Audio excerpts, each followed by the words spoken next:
Three, two, This let's go. is Rolling to Die, episode 109. Hit it, DJ.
All right, guys, girls, and squirrels. Well, Hey, how you guys doing today? This is your head game master and DM here, and known as Mayhem the Heart's Mace. Hope woo! all is well. I am playing Princess Ophelia tonight, and possibly another character. I'll let you know in a little bit. This is our episode 109. Woo! Okay, so now, skyship we go into the sky. Everybody enjoy it. So now we're going to start introducing everybody. We have our special guest in the studio with me tonight. He can introduce himself and say hi if he wants. He's the disembodied hand in the corner. Like Mario Kart. All right, he's gaming on the other side. He might join us for a couple little spurts for some cameos for other characters. Now we're going to go on to the next list. Dark Trooper, you like to introduce yourself, my friend. Greetings and salutations coming from you live from my couch in an undisclosed location.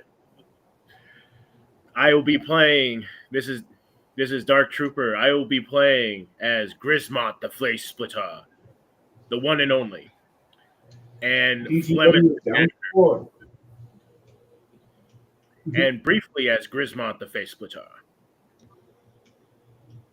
And then last but not least, And bringing you your music and also playing as everyone's favorite fire ganassi, Edward Knight and Droll Aegir, everyone's favorite Dragonborn, drunk Dragonborn at that. I am Here's Rogue DJ Thunderbass. Woo! you heard it live, people. Uh-oh. All right. And there was much rejoicing. Yay. So, That was me turning off the mic. Sorry about the click. first, I need to do an introduction, my friend. This is Rolling to Die, everybody. Now, remember, we'll be rolling for everybody, but first, we're going to go into what happened last week. Your smaller ship landed here. You did your job. You helped out and aided. You took the dead body of Auric Scattermace to the cleric. As she stated, it's going to take a couple days, if not more. If not, she needs items. They are going to fly for them. While this was happening, a green portal opened up. Up. Grismont flew in at one point, disappearing during combat. No one saw him but one. And that person wasn't going to say anything. And a So, guest, and apparently a guest star of the June, the Beagle. oh yes. Grismont got pulled into the portal by Luno and Mayhem, saying how we need him for another kind of adventure. To fight some creatures and monsters that he's specially suited for. Where fear doesn't affect you, you affect fear. You guys are walking. Very. Oh yes. As you're walking down the road, Mayhem and Luno, as Mayhem finally stopped trying to fight with Grismont, and they finally all started walking together. You reach a fork in the road. Down the path to the left and your right. I'd like you to roll a perception check for me, Grismont. And let me know what you see with that.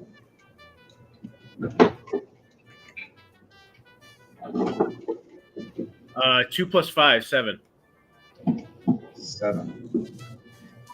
You don't see much when you're just looking. You just see two dark pathways amongst the one you came from.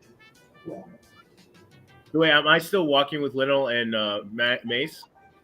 Yes, you're still walking with Luno and Mayhem.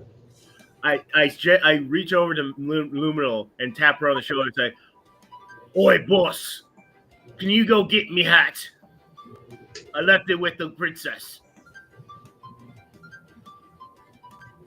She looks at you and looks back, going, "Remind me after we meet our friends." Well, It's gonna boss, take me- it's a very fancy hat, and I really like it. And it's been with Roll me for- since I started my days. Yeah, roll a persuasion check for me with advantage and see if you can persuade her. She'll do it just faster if you persuade her. 7, 9 + 5, 14. 14. Okay. She looks at you and you don't exactly persuade her. She smiles, goes, "No matter what, it's going to take me at least 1 minute. I have to search and find the time and place." Also without her knowing. And she smiles. Because remember, I'm still wearing the aviator and goggle cap combo. And she starts reading in her book and mumbling, and she starts seeing spells raise off of the page and starts twisting and glowing green and black. She stands in the middle of the fork and road, and Mayhem walks in front of her as like a guard or armor to make sure no one gets in the way.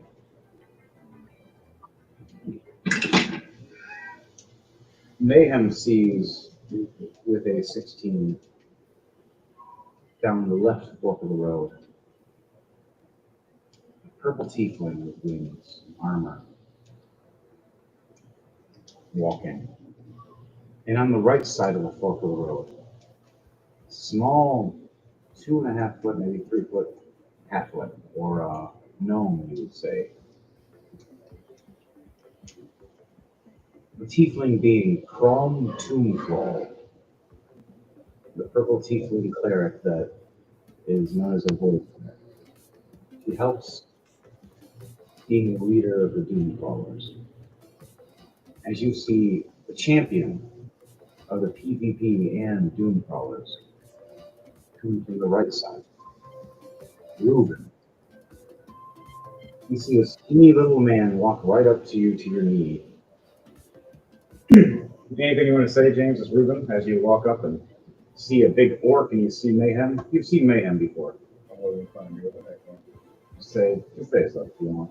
If not, I'll do it. You can play again. All right. He just looks down at your knee and looks up. Just goes, "What's up?" He just looks back and skitters away right behind Mayhem, and you just don't see him anymore. Just kind of disappears. As Chrome walks up, purple wings. You see the purple tiefling going, "All right, Purple, so eh? Oh, yes. So you can't see her really. All you see is armor. You see this floating armor and a glowing flail and small shield. And you hear a voice, but you don't see anybody except for some black hair floating in the air and some red eyes. And my orc goes, "Why is there a piece of armor just floating in the air?" They all look at you confused. Mayhem's going, I wear purple armor. Or do you see me naked all the time? As he looks down, because you see the green accents, but there's mostly purple.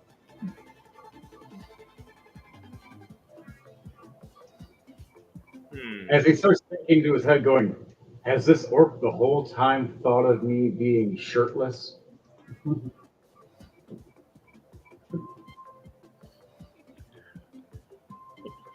I So- don't think it's that way. You orcs are weird. As Mayhem looks over, going, this is Chrome Tomb Pro. She's a purple tiefling. And she goes, yes, I'm purple. What's the issue here with this orc? What do you mean? Would you not see the color or what? As Uno looks over, rolling her eyes, and walks up to Chrome, whispers in her ear. Chrome goes, oh, you're that kind of orc. Not You're just from says, that dimension. yeah, she just nods going, you're not supposed to be here. But technically, I'm not supposed to be here either. So, win-win. We have to deal with some creatures. We have to get to town, and after we get there, we have to find out where these creatures are. I'll let you know when we get there. And then all you see is a green portal reach through this book of Bruno. She pulls out the hat and she throws it at you. Thanks, boss. I quickly take off my cap, my aviator cap, stick it into my pocket, and then put my very fancy hat and just give it a quick little adjustment and make sure my feather is very flashy. The two feathers, a red and a blue one, are very flashy and very nice looking. All right. And somehow I feel a little bit more dexterous and a little bit more lucky while I have my hat on. Lucky orc. Smart to be in this kind of crazy. In fact, that's so fancy. That's its name, Fancy Hat, with a Z. It is so fancy. It has a Z.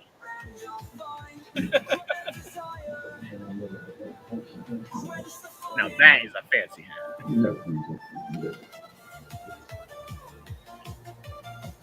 So did you get him from Hatchworth or something? All right, so he got a special hat that he puts on and equips. Luna closes the book and looks back, going, back to the adventure now, right? I suppose. All right, so it cuts to the scene of you guys walking back down the Portland Road where Chrome came from on the left side. And that was set the scene for the doing these things. Back to the sky ship. Now, this is rolling die, but I would like for everybody to roll 2d20 for me and let me know what those 2d20 are. 8 and 13. 8 and 5. 13. 5 and 12. You said what was yours, Conte? 5 and 12. 12. What did I get?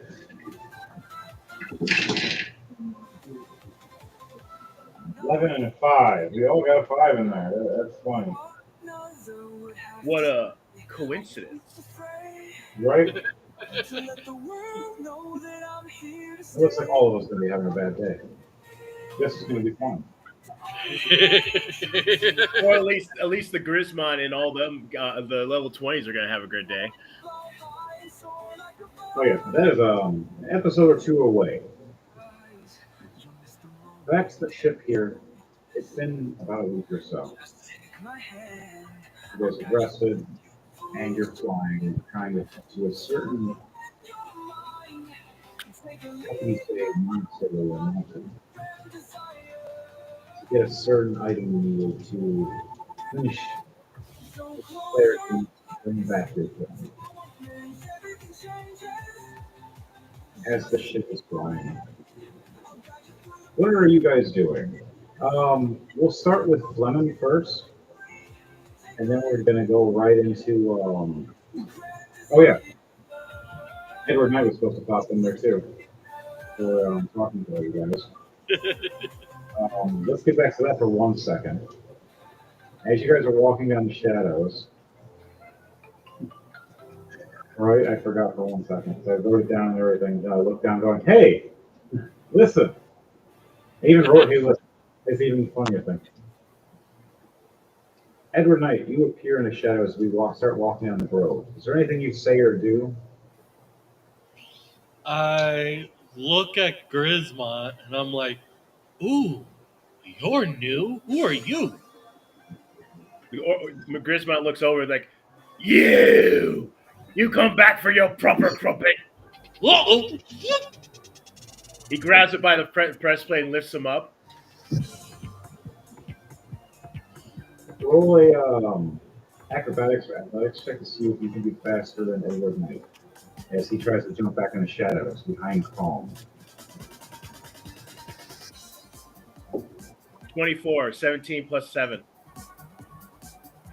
All right, Devontae, roll a stealth check for me. Or sorry, acrobatics or athletics check to see if you can beat a 24. It was a 12 plus 7, so 19. Right as you try to jump into the shadows, for the first time, Edward Knight has never experienced someone fighting someone that knows how to fight a shadow person. But Grismont's already fought you 10 levels higher than you normally are. So you see this big green hand grab your chest plate of your red armor, and you're like, wait. And you get pulled back out of the shadows, and he's raising you up all ragey with an axe in his hand, flaming, going, you. Whoa, whoa, whoa, whoa! Hey, buddy! I just met you. What's going on here? You need a proper crumpet, that's what you need. You try to kill me and my mates. Whoa! I've never met you guys before. Who are you even? Luna walks up and puts her hand on Grismont's shoulder, and Mayhem does too. And they go, different timeline, Grismont. 30 years different. Yeah, this is Edward Knight 20 or 30 years prior. Same thing with Chrome here, before she becomes the Purple Queen of Death. And Chrome goes, how did you know? I mean, and she looks down. Mayhem and Luna just give this look of, you know, we would deal with time, right? We're the guys that are lost in time, so yeah. And Luna nods, going, I have everything in this book, and you can't destroy it. I told you. Spoilers. Chrome looks over, going, so are you trying to force my plans? And Mayhem and Luna go, actually, no. Your plans need to succeed. It's kind of dark, but it's better than the other option. So, hail the Dark Queen, but go fuck yourself. I'm still gonna hit you really hard when he does that. As he smiles, and she goes, why is that? And Luna goes, you kill one of our friends. We have. Now, if you choose not to kill one of our friends, we may not kill you. As Chrome goes, we'll talk later. Meanwhile, when you guys are having that conversation, Grismon is shaking him like, fine, I won't crump you this time. Big woof off of me! Mayhem grabs your arm and pulls your arm down, realizing he's similar. You guys are both similar strengths. You finally let Edward Knight's feet hit the floor, but you're still grasped onto his armor pretty tight. As he looks at you, going, "If it comes to sparring or fighting, you can later. Right now, we need him, and he specializes in killing what we're going after. Your skills are." Still needs proper crumping, but I'll let him go for this time. So I let him go. And maybe that's the reason why Edward Knight started torturing him 30 years later. He's like, "I remember you, asshole."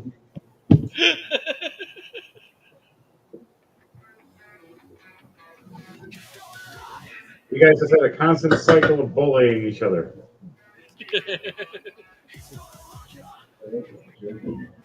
That makes, oh my god, seriously? Let's keep it going. Got a Joker and got a Harlequin kind of over there. That's okay. Actually, this is just so now that we're here, I would like for Drawl and Fleming. Both of you, where are both of you on the ship right now after a week? I should still be up on the crow's nest. Being all creepy like. Just looking down like, Well, I mean, he came down every now and then to grab food and use the facilities. yeah, but he's mainly staying in the crow's nest as a lookout. Okay, that's good. Yeah, I have the eyes of the eagle, so I figured that'd be the best spot for me. Fleming has been walking back and forth, cleaning and repairing the ship as best he can. All right, so while you guys are doing that, he was using just to demolish all those dragons. oh yeah, there was a big mess. Okay, so I got that set. Get my D&D Beyond set. Here we go. Everything's ready. Lemon. You were cleaning as the captain bumps into you. Zila. As you see her with her hat and her big sword, she smiles, going, "So you met my sister. You know, the necromancer. How is she?" No. Last time we saw her, she was sinking at the bottom of the ocean. She searched necromancers, but you know how necromancers are. They're like a bad penny. They always come back where you least expect them. She smiles and goes, "Not the first one. But at least she finally gets that ghost ship she's always wanted. I'm just gonna remember not to land anywhere in certain coasts." She chuckles and walks past you and thanks you for your cleanliness. And she tosses you a bag with 5 gold. All right, now, Brawl Aegir. 5 gold. Yep. Brawl Aegir, what are you doing? He is up in the crow's nest, and if I'm not mistaken, there was one other person up there with me, wasn't there? And wait, no, I knocked them out. There was, but you Did I get back up there? not anymore. No, he never wants to go back up there again. After getting pelted in the face with drunken battery, with basically being pelted in the face by drunken battery acid. I think he's a little offended. So I'm still the only one up there? Yes, you're still the only one up there. Okay, I'm just taking a drink of my rum then. All How right, so he's gonna get. very appropriate for a ship. And it's my mega spice rum. Again, like I said, and how very appropriate to drink on board a ship. Ew. Ew. Ew. So what'd you roll? Okay, so this is a +2 to everything. So an 8, 15, and a 14. With a +2, so that's 10, 17, and 16. The 16 to 17 are successes, but that other one is unknown now. You take a good swig, you get all nice and good. You're like, oh, great morning. You hold it, and you're looking around and see the sun rising. You see the nice, clean, brisk floor that Fleming just cleaned. And you see Uh-oh. the guy you Ralphed on last week and his buddy walking, laughing, going, it's so clean here, you didn't even know what just happened. And you go, "Whoop," right over, right on both of them. All that work. Wasted. Fleming, as you're cleaning, you look over after being complimented, hearing a splat. And you hear two guys screaming in pain, being burnt again, running the wicket, wash the acid off. Flemeth grabs one of the standard pens and chucks it at him. Like, you damn bastard! I just cleaned that. Roll an acrobatics. No, sorry, roll a strength check for me. This is in the crow's nest. You gotta check it all the way up. Oh ho ho! Net 20 plus 3. Oh, so explain to me how you chucked this bucket at his head. Bucket or barrel? What did he throw? I look over and I see this big splash, and it's like in a bloody rage of just pure anger and hatred, with red face and everything. I just take my bucket and just chuck it, and I give it a good swing, like a sling, and just chuck it right at his head. So, like an anime form, you see him chuck it in the air and go, Oh! looks like going, Nat huh? 1 for my acrobatics. Oh, no. So, Drawl, Oh. as you fly past your head like a rocket speed up in the air, and you're like, whoa, that almost hit me. And you look back up in the air and you're like, oh, the sun. As the sun starts getting blotted out with something, you're like, what is that? Super fast. Wind bucket caught on fire with how fast it came back down and hit you in the face and launched you back down. You rocked the crow nest. Even the ship itself kind of just did a and everybody's like, what just happened? As you took 15 points of bludgeoning damage flying at your face. How much? 15. 15? Yes, 15. Woo! And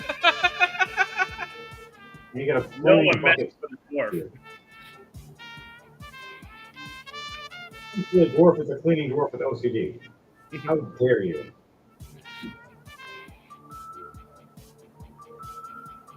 So, on that note, Ophelia, Princess Ophelia walks up. Good morning, everyone. What the hell is going on? I was trying to tell everybody I made eggs and breakfast, but you lit everything on fire already. What's going on? You're screaming. You got a flaming bucket. You two are yelling. It's a Saturday, isn't it? No, it's Friday. Shit. She walks away.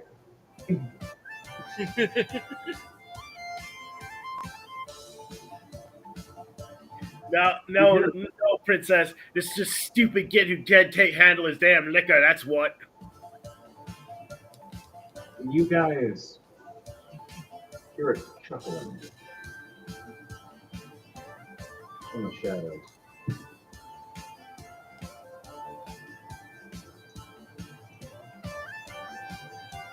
And then nothing. What was that? you guys know, the only one that technically does DJ Thunderface is level 30 now. Edward Knight. Oh, a stealth check for advantage from me, Devontae, for Edward Knight. Oh, he's got natural advantage, anyways. Well, carry on, kind sir. Carry on.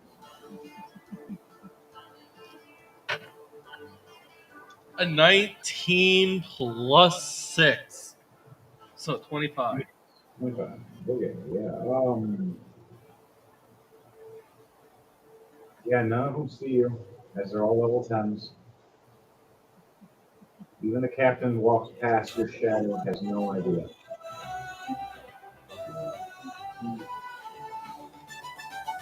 There, anything you want to do or hide in at the time being as Edward Knight? I'm actually going to roll perception for draw because if he rolls a nat 20, he actually could see it. Yeah, he does. I'm going to roll a straight roll since he's drunk right now. He's drunk and just got hit in the head really hard. He has a natural advantage, so by taking disadvantage, it'd be a straight roll. Yep, and mind you, you got hit in the head, so you're no matter what you do, see. Yeah, no, he doesn't see him. He doesn't see him. An 8 plus 6. So you heard a chuckle and laugh as you're in the crow's nest as Drawl the Dragonborn. You look around. Wouldn't I be on the deck now? Wouldn't I have fallen out of the crow's nest by getting hit by that bucket? So that's falling damage on top of it, so that would be an extra 5 points of falling damage. So yeah, so altogether you took 20 damage then. Yes, I you're just see laying him there. laying on the deck, just twitching a little bit because he's just like, what the fuck just hit me? He sits up and tries to look around and can't see ahead of him too much besides like a few feet right now. You heard a chuckle, but that was as far as it went. You couldn't determine, see, or know where it was. That is all for that. Princess Ophelia finally comes back up with the food. As the captain goes, wait, no, don't bring food up. Right as she brings the food up, not clicking in her head, being young, trying to surprise all of you. A wind. Flying all over around everywhere as it flings in the air. You start getting surrounded by birds.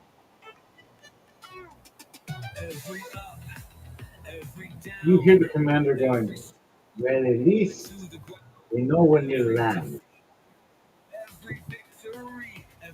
But those are eggs for the rest of the morning. The toast. That was my toast. That was my toast. And she runs down. Order more toast.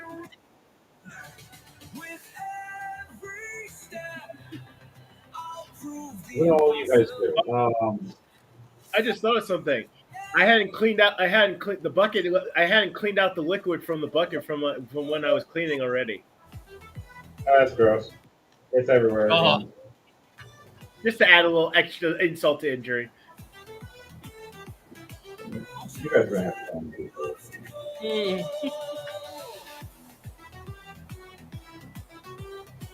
So if you guys have to roll perception checks for me as the wind is gusting really high. See the sky is. Mike, I can barely see as it is. He rolled them. So am I still rolling disadvantage? Just for this last turn. All right. Plymouth has got a 13 plus 3, 16. So with the straight roll I have, it's a 17 plus 6.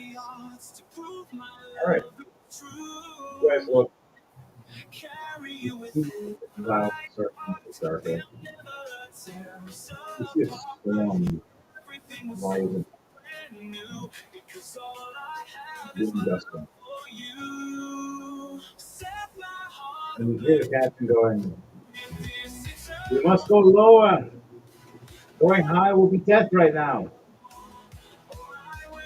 We have to land on land later. But for now, we have to make it. If we stay there is an island about a day ahead if we can get past this storm."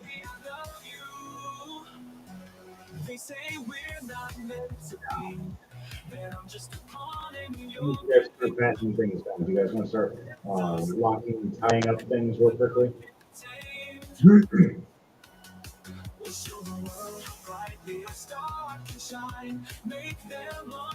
There are ropes around you. You have magical ropes that are wrapped around your harnesses that hook to random sturdy points as they're hooked to your belt at all times. When you're up, I'm going to do that. But the hook is mean for the myself something. for like a magical rope used as like a live kind of. Yeah, it's like animals. It wraps to your belt, and then it wraps to something and hooks from so many feet away to make sure like you get pulled by the wind. It's still on. I did it myself. So we're gonna have to roll a turn of initiative for you guys, so we can get this flowing smoothly. So every roll. I got a 22. I got a net 20 plus 2. 22. Ooh, that 1 plus 7, 8. So I guess I'm going first. Let's do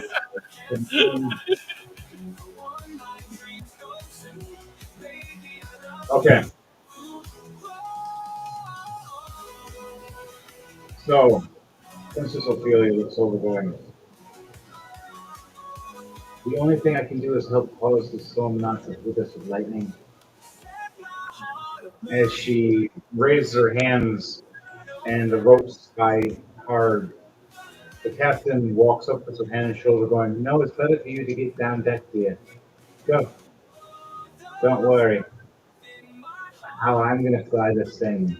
It would be better if you were down there than up here."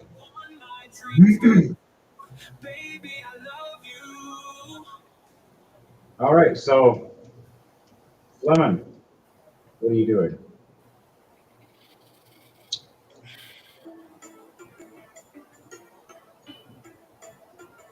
I will. Are there any monsters or anything around? Are we in combat? Not yet. Right now, you're looking around. You're seeing the skies. You do see some birds and creatures flying towards you, though. Are they good creatures or bad creatures? I'm assuming they're bad creatures. The one's a giant hawk, and the other's a giant eagle, which those two are fine. But you do see a great rook with white and gray wings flying right at you guys with rage.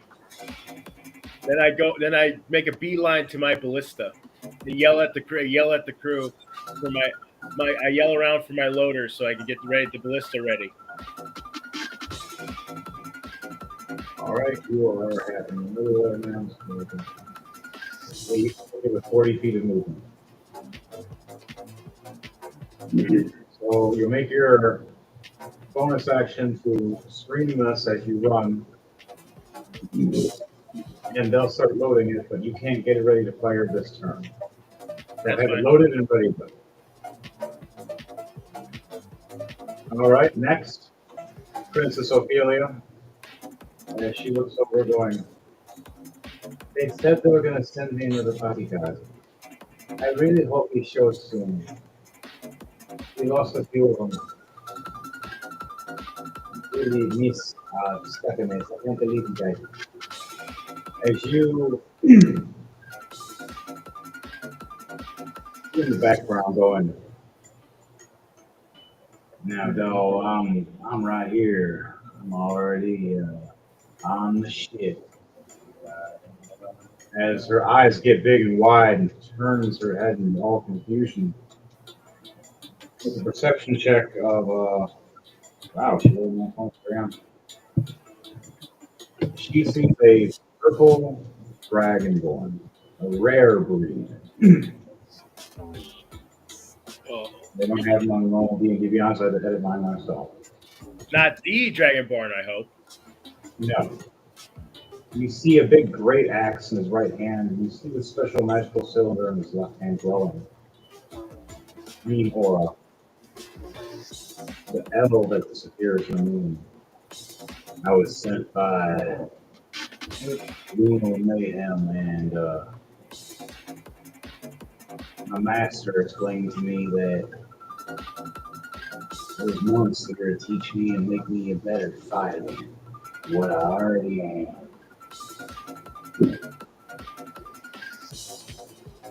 Now I gotta protect you. This will be fun. You see, I have big, wide wings and a tail. At the end of the tail, you see the tail looks like a spike ball at the end. Uh, Like what they have, like the that one dinosaur has, like like a big old mace at the end. like Yeah. the Ankylosaurus. Yeah, the Ankylosaurus. And you see these two black and purple wings as he opens them up. And then closes them back up, kind of like a close. I heard there's other Dragonborn that work for you. Oh, you mean that? No.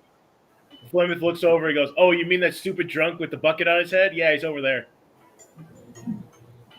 He turns his head and sees a dwarf at first and looks down, going, "You're not Dragonborn." As he looks up and sees what you just explained with the bucket on his head, he's like, "That's a sorry excuse for a Dragonborn."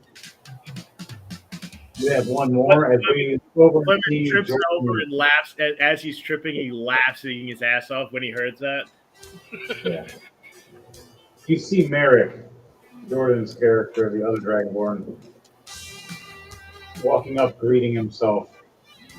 And he looks over going, "So there's a couple of y'all, but y'all weird. I like the dwarf. He's funny. The rest of you look like you need some damn sleep." He chuckles. His turn's done now. Draw eyes here. What do you do? And then after that goes Edward Knight. what do I roll to get this bucket off my head? But it's such a stylish bucket. You got to roll a strength check to see if you can pull it off. A 2 plus 2, 4. I don't think you get it off. You yank it a couple times comedically, and it just stuck on your head. You want to use your bonus action? It's also the strap stuck under your chin too. So you're like, "Oh God damn it, get off!" So I want to use my bonus action to what now? Try to pull it off again. Yeah. I'm so glad I threw that bucket at you. Oh, now 1 plus 2. Somehow you managed to push it on the table. And Oh. I am so glad this bucket is such. It's just so giving me. You're tickling me. Yes, I'm not using my turns. I can just see it now. You're trying to get the bucket up. It's stuck firm, and it's getting the string that's attached the handle's just stuck under your chin. So you're like,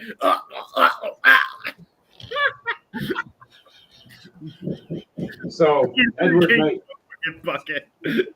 he witnesses all this. So what does he say or do to himself when he sees this all? Edward Knight is just laughing his ass off. I'm trying to stay silent but laughing. He's like, "This is the hardest time to be in stealth mode. I'm watching a comedic scene."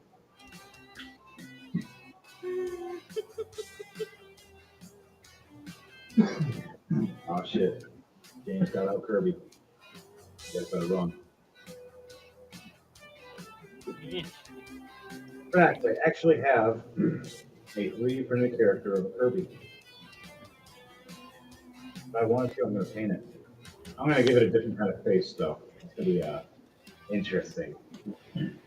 It's going to be a Kirby technically is a mimic. Mhm. Eats things and turns into them. Is he the original? Is he the god mimic itself? Holy crap! I have theories. Even more than stone. You'll start it out. Oh, my dice are not liking me today. I might do that now. I might beat that Kirby now. I'll paint him like the mimic purple with like the facial and the teeth in there. And you guys realize you can't kill him. So, sorry for the sidetrack, everybody. Good story plots and comedic ones. I love the comedic ones. Goes back to the top. Oh, fun. As the wind is hitting everyone around, that creature is flying ahead and flying like 25 feet away from you now. Within sight, you're flying fast.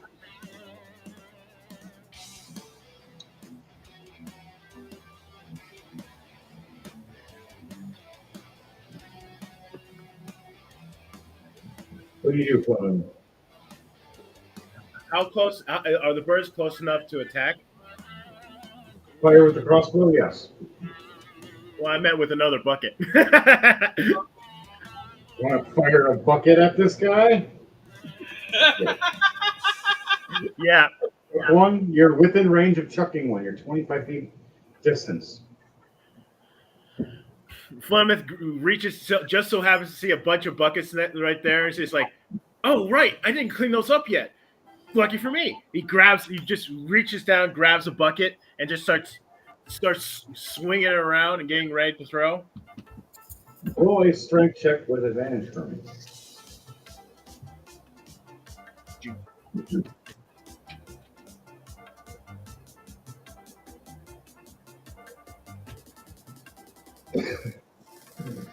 Uh, 19 plus 3 plus 3, 22.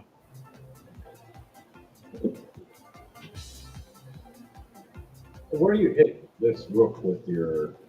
Right in the face. This rook's just flying. Okay. And takes 5 points of bludgeoning damage. It just looks at you with these raging orange eyes. But the real question is the bucket attach? No, it didn't do. It did attach, Oh. but it smacked him in the head and exploded off his beak. Giving him a nosebleed. And it looked at you with anger. It's And like, started heading I towards you. look at it back at it and like, oh shit. So what are you gonna do? You have one action left. I grab another bucket and start swinging and chuck it at it. Roll strength check for me. With advantage? Yes. Oh, net 20 plus 14 plus 3, 23. Where does this bucket hit? I want to make sure that it actually attaches this time, so I'm going to try to hit with the handle going under its beak and then attaching it like making it into a hat.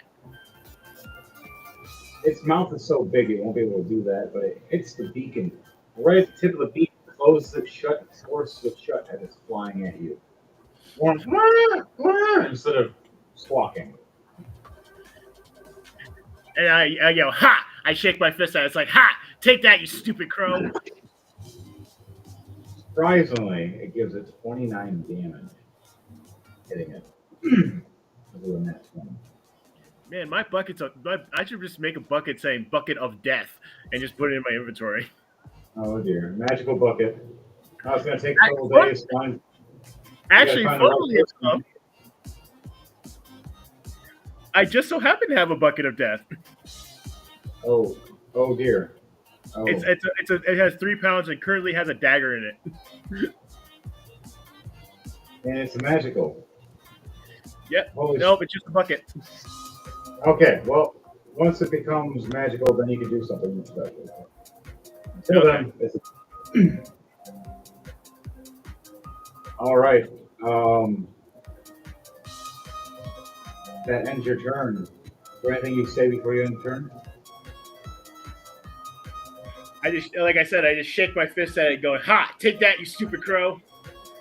All right. Ophelia looks over and sees what happens, and she's going to cast Bless on everybody,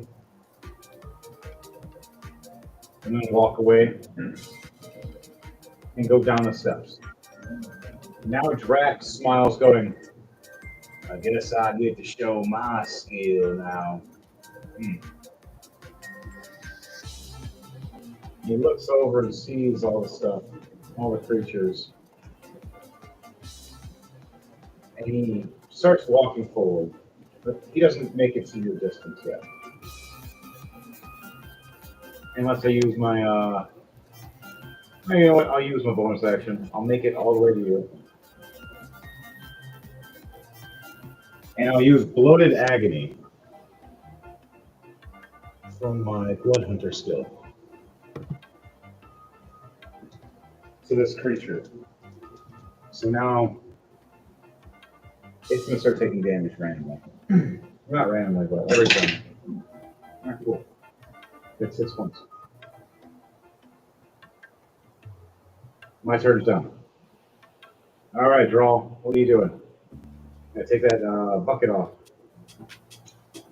Oh, the bucket's off? You gotta take it off still. Oh, okay. So, yeah. Rolling. 18 30. Dirty 20. Okay. You finally take the damn. Finally pop the bucket off. And you roll perception check for me to see what the commotion is.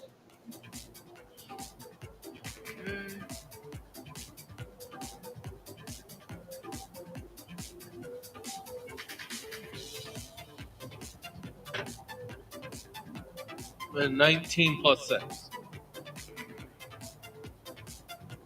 Okay, so 25.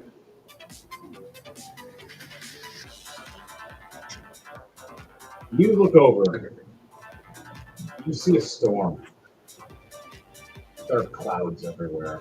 Lightning starting to brew. You see a bird-like creature in gray scales called a rook flying towards us. You see Fleming chucking more buckets like he did to you at this bird. Just going out a bucket frenzy for some reason. Oh, jeez. I am a janitor after all. You see the new Dragonborn that you heard but you didn't see yet. Standing next to Fleming now as they're loading in the ballista. Okay.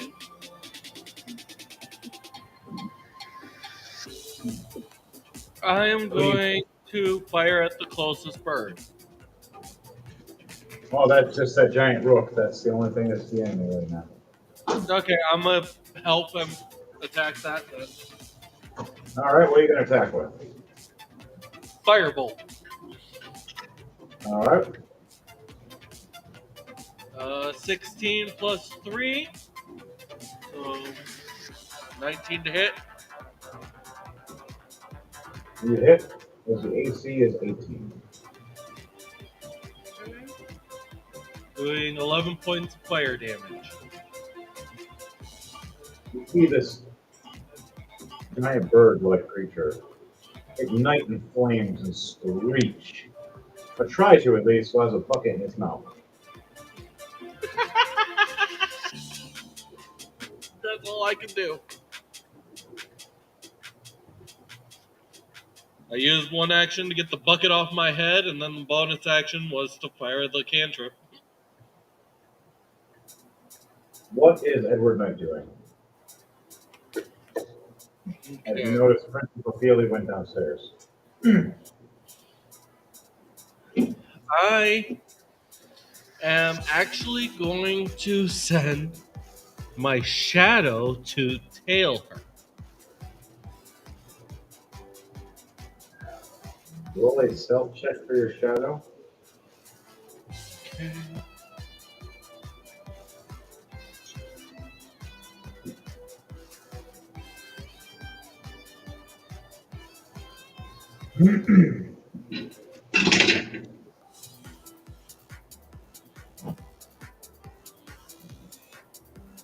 What'd you get? 14 plus 4, 18. 18. All right. You just beat her. She got a 17. Oh, Shadow follows behind her, and she doesn't notice. As all the ship is shaking and rocking around in the weather, it's not paying attention to anything else going on besides going down the stairs. Okay, what is Edward Knight doing besides that? okay, he is. Is there anyone else alone? Right now, only downstairs and in corridors and bedrooms. Upstairs, right now, no. Okay. Myself being the one steering the ship.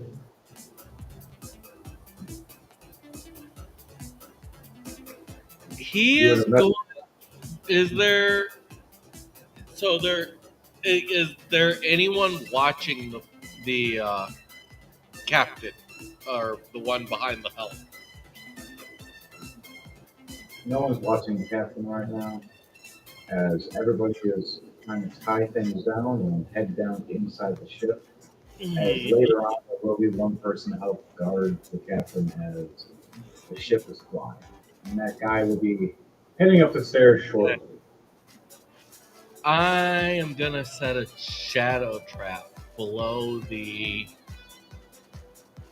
captain. All right. Kind of like what I did in the arena. So which Only one? this one's just gonna be set in weight. It's going to be a wet one. Remember, I use shadows to kind of grab people and send them somewhere. Yes. I'm gonna set up one of those, but have it set in weight. And Wait for set just the it- right moment. All right. So So he's roll a stealth check basically to see succession. Roll a stealth check to see succession of the shadow doing this, but you're gonna have to roll a straight roll because the captain is usually aware of shadowy tricks because her sister is a necromancer. 13 plus 6, 19. You just barely make it, as it was an 18. The shadow appears to look like her shadow as she is standing. No idea until you decide to snap your fingers and say now. Or whatever the hell it is. Yep, and I'm just gonna hold that action.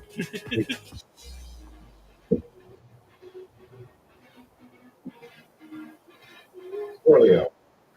I don't know. What's the safe word?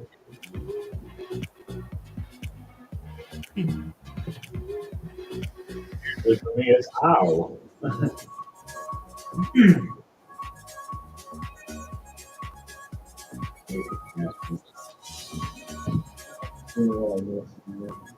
Oh, okay. It's not good. Yeah, so far, my first one goes that way. I got it. All right. Now it's going to go to the rook's turn. Nat 20.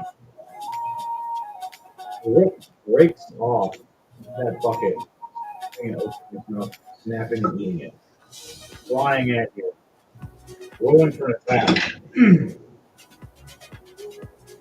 5 to hit. You see this giant bird land right on top of the ballista and claw at you, Fleming. Hitting you for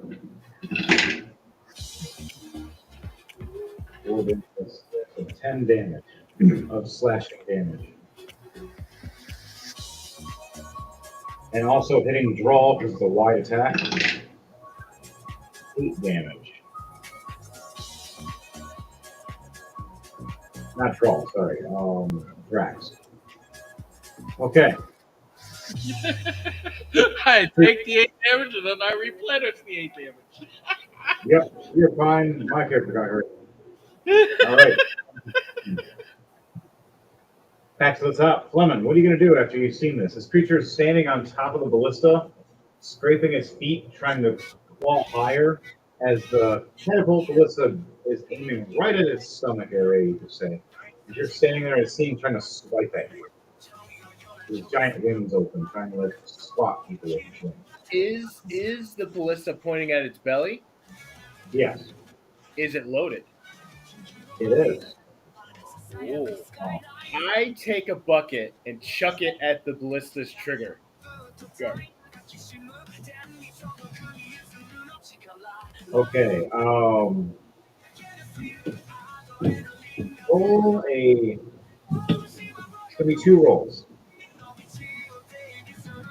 Acrobatics or athletics to throw, and then after that, I need it's not persuasion. Is it persuasion? No. On the athletics part, I got a 13 plus 7, 20.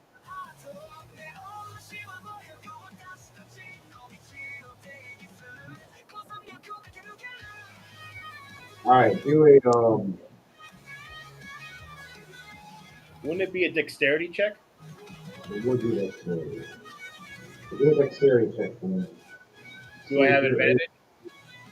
Yes, you did succeed, so you have advantage.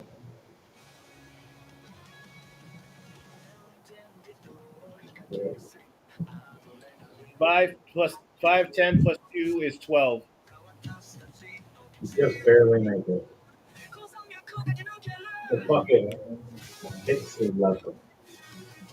You see it flick forward as you're laying back 5 or 6 feet from the chair with a big gash on you, smiling as the creature is looking down, trying to scratch at you, looks over, sees the bucket hit, and sees it rotate, going, ah!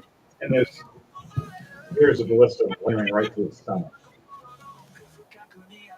Was it an explosive? And oh yes, it rolled a nat 1. The rook bird. Oh. Look, I go, yeah. Fleming yells, "Guess what, lads? We're having rook tonight." So Fleming, how do you want to do this? As you see it launching off this creature, explain to me how it happens with the explosive crossbow bolt in its stomach. The rook's still slashing at me with its claws, and it's picking at its beak. It just barely looks down and sees the bucket just flinging towards it in rotation like a discus, and just hits the trigger. The rook then notices that the ballista was floated, and is in a rook fashion goes, and as the bull hits it right in the belly, it just detonates right in there. And it's like, ah! You see it fly off about 25 feet, maybe 30 feet before it explodes. You see it screech like this. Right when it explodes, 20-foot AoE explosion in front of the ship, slowing down the ship for a split second as you hear the captain going, "Hang on to your knickers!" As she yanks the ship. A big explosion. Fleming looks down as it rotates and goes, "Oh man, We were supposed to eat that tonight. That was supper. I want to have a make a reaction draw. Oh, yes. He made a lasso in a rope, and I'm going to try and lasso that bird so that way we can still eat it.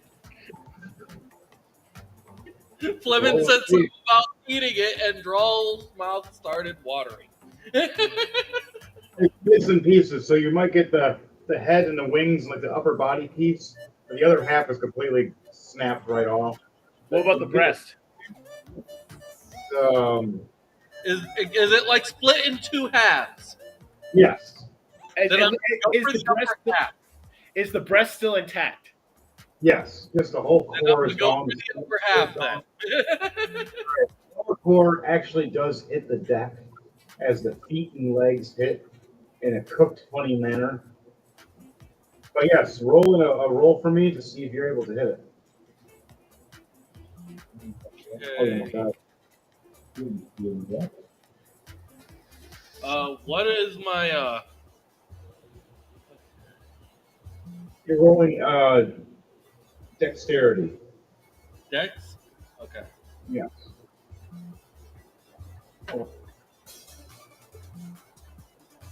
This is an accuracy thing. 17 plus 3, dirty 20. Explain to me how you wrap this rope around the neck of this dead thing. So it'll be kind of like cattle lassoing. And basically, you're going to see a loop above Drawl's head as he then just releases it, like as if he's sending it out after a cattle.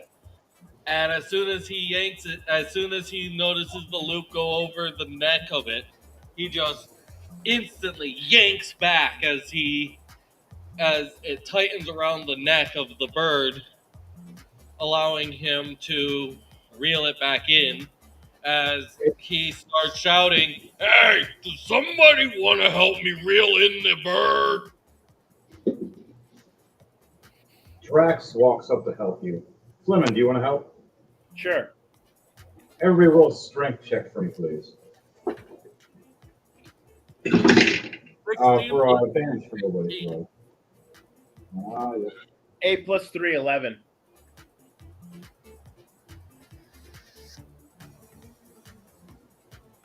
All right, 11 said for you. I got an 18 plus 2. I got a dirty 20. What'd you get, Devontae? I had a 16 plus 2, 18. Okay. All of us succeeded yanking this dead bird as half its roof body slams down onto the deck for food. You see that it had final moments of life, realizing it's going to be cooked, going, "Arr!" and then just with its tongue out. Oh no! Fleming comes up to it, and just smacks it with his stick, with his quarterstaff, just to make sure it's dead. Roll an attack for me.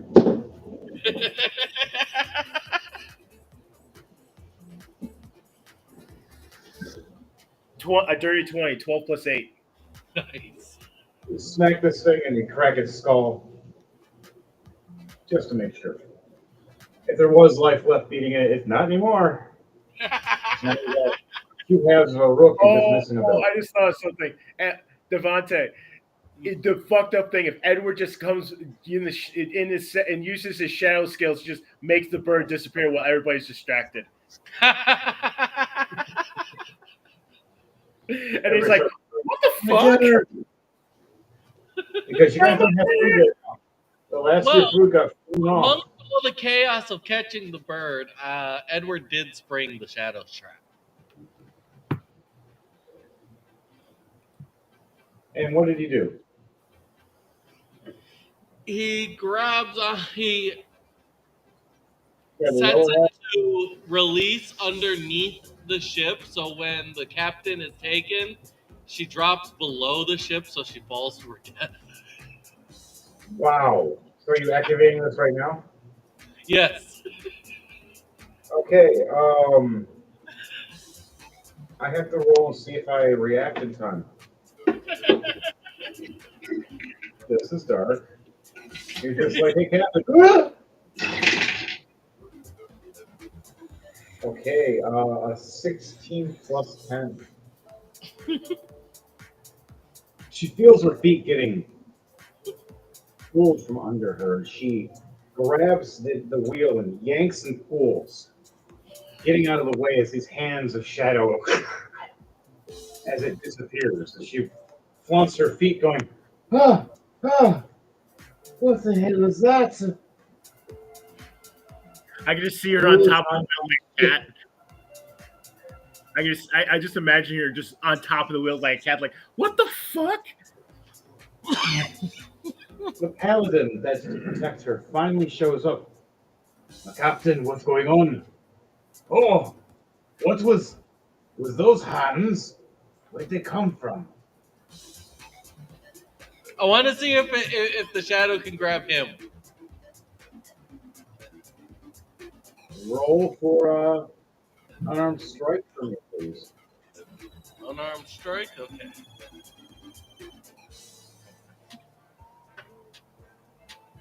A 2 plus 7. 9. Nope. And he steps back and his shield glows as the shadow dissipates. How close was he to it? To like, would he get like nail marks on his boots? Close, almost. They hit in front of his boots and clawed the wood, and then disappeared. Like kind of like a nightmare on the ship. Like what's going on? I can see Edward just like people. I can just see Edward in the shadow going, "Drat." Well, it was. I literally sent my actual shadow summon to do this. I have 2 shadow summons. One can literally take any shape, and then one is the shape of a claw. The one in the shape of a claw is trailing the princess right now. One is a creature that turns things into portals. You just dealt with. Mm-hmm. And remember to like, share, and subscribe, people, to Rolling to Die and to DJ Thunderbase for the custom music that is made. So, back to it. It's back to the top. You, Lemon, you didn't finish your turn yet. You fired that. What else are you doing? Monster's dead, yes. But there's other things going on.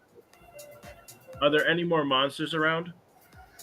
Right now, no. But there is. I would like you to roll a perception check. Perception. A dirty 20, 17 plus 3. You're standing on the front of the ship. As you look to your left, you feel a gust of wind in the weirdest and craziest way, pushing and pulling at the same time. And you see 2 tornado vortexes fighting each other, swirling into each other, and fighting and breaking out of each other. Like wind spirits. Right. Yes. As the whole ship is being rocked and pulled now, as the captain accidentally yanked us towards it during her jump. Fleming just looks over and yells, "Oh, bulls!" The ship itself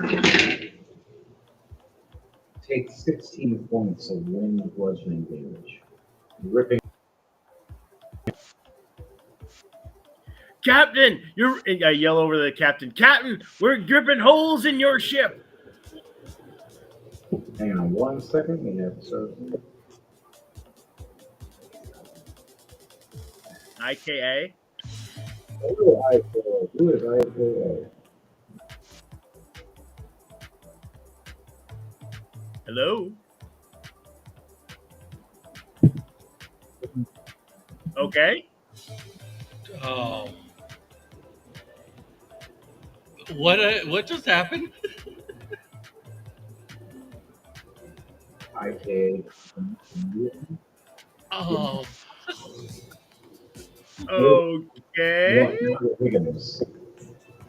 Maybe it's a Sarah girl or it's the Higgins. hello? Hello.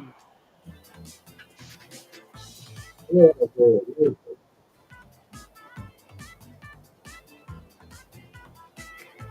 Are you, Helena? Higgins? Or are you Mike Higgins. Higgins? Are you a meat pop? Yes, are you a meat popsicle? Technical difficulties, they say. Smooth you. Wrong answer. Sorry, I love that movie. Anybody else got that reference? One of the best movies that Bruce Willis was in. Definitely is Like, top tier. 100%. Definitely top 5. Okay, so I don't know who the IKEA was, but hello IKEA. Bye IKEA. Someone named Maybe I Higgins. think So Maybe it'll work out later. I think it might have been one of the new members. might have been. Oh, here it is. It is Higgins. Okay, technical difficulty. Answered correctly. You answered his brain. Okay, I know who it is now. It is I, he comes- Higgins. Yeah, they're a clan. There is a lot of them, and now they run They a are many. town. Are they legion? For they are many. They're awesome. I know their whole family. Good people. But back to it, guys, girls, and squirrels. Mhm. You see this giant tornado flux hitting. I need you to do a strength check for me as the wind is pulling and tugging at you and your rope. Who needs to do the strength check? For both of you and Okay. myself, actually. 11 plus 3, 14. 10 One. plus 2, 12. Well, okay.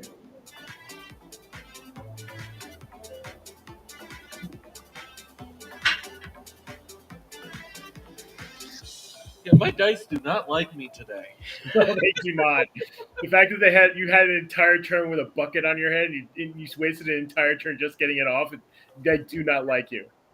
No, I'm afraid if I have to roll this D100. I'm scared he's going to roll a D100. So,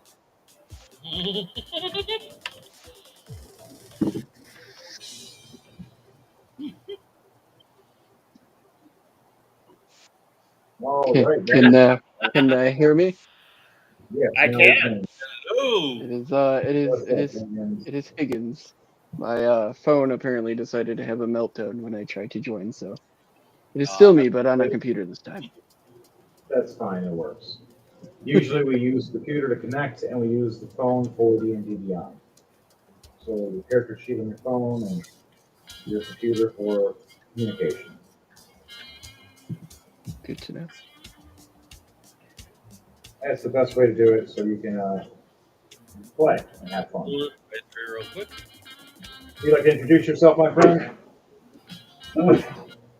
I am Mike Higgins, a friend of Henry's over there.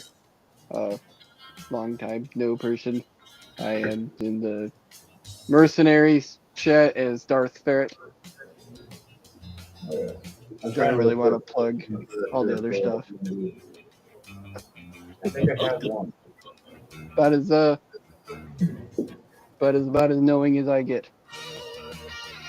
That's fine. You also have a channel. Do you want to promote that for a minute, or Yeah, if you're okay. go ahead, my friend? I do have a channel. It has not been active, but it is actually part of a bigger, broader scope of a website known as comicbookuniversebattles.com, formerly known as Electric Ferret. It is switched over since time, and I am currently running a fantasy draft for all the fun nerds out there, but also trying to resurrect a old version of the website, which would be very nice for the D&D side of the nerd fandom. So instead Yeah. of Yeah, using characters we I've were on known, one you of your make your podcasts. own. Huh? We were on one of your podcasts one time. Yeah, I don't know if it ever fully got through. I have had a So lot of fun. aspirations, but not quite finished everything. Well, my friend, you always have us now, and you always have us brothers. You're part of the GMK. You're part of the Rolling to Die. So I am. Here I am. It'd be fun to have a favorite character, anyways. Yeah, fun. Unique character. As I We got a werewolf. We got a werewolf. I was currently admitting the website and getting everything repaired. It is a 25, 30-year-old code that is held together with duct tape. And Sunday prayers. I will be strictly here to communicate and watch. I Oh, will that's not be fine. participating, but at least I got it to work this time. My phone has not been too accepting of trying to stream. If anything, if you have questions or you want to play as an NPC sometimes, just to joke around, let me know. Fully down. I'm fully All down. right. I've Once you, committed to if you're trying. with your smartphone later on, utilize that with the app called D&D Beyond. You can make a character sheet in the future, and you can make a character. It's a level 10 character right now. I'll let you know because we're in the level 10 area. Cool. But that is Higgins the Ferret. Also, just IKA or the random dude that is here. Random is fun with us. We have the king of random playing games right now in the studio while I'm playing D&D. He's playing Kirby right now, and his head's on fire. He is a volcano. Oh, would you like to explain this game to the world for a second? Called Kirby the Forgotten Land. Typical Oh, we Kirby just game. killed the frog. Rob just got a bucket off his head, and the captain nearly got us all killed because of Edward because she had to jump on top of the wheel, cat style. Yep. Cranked the wheel one way, and everybody yanked right into two whirlwind tornadoes that are hitting the ocean and making tsunamis, making everything go bad right now in the area. There is like a hurricane So storm we're going headed on. toward. So we're headed towards the water fountain. Kinda. BRB, I gotta get some more water. We're in the air. We're heading to tornado. So it is now Drax's turn. No. As Drax walks up and goes, "So y'all, you guys do this for a living and try to die for fun." As his heart's going crazy from the near-death experience and hanging out with you guys in the first 10 minutes of meeting you. So what do you guys call yourselves?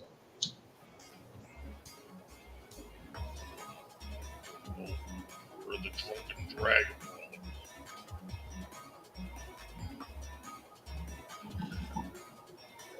What did you say? Ugh. Drawl says, "Well, we're known as the Drunken Dragon Brawlers." Drunken Dragon Brawlers. Well, the only Well, at least I suit in is Drax. in those categories.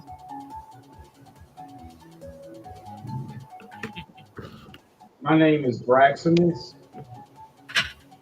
I am a rare breed of Dragonborn. And currently, our My job here is is a corpse below deck. By the way, I should go and find the princess and do my job and duty. You guys all good up here, right? No. All right. As the wind is blowing harsh, as the ship is finally steering back into control, water splashing everywhere. You see Draxmus head back down towards Ophelia, but Ophelia is already down to the shop there. That ends my turn. Now it is Drawl's turn. Okay, I am going to start making my way back up to the crow's nest, and there's no visible enemy that's right.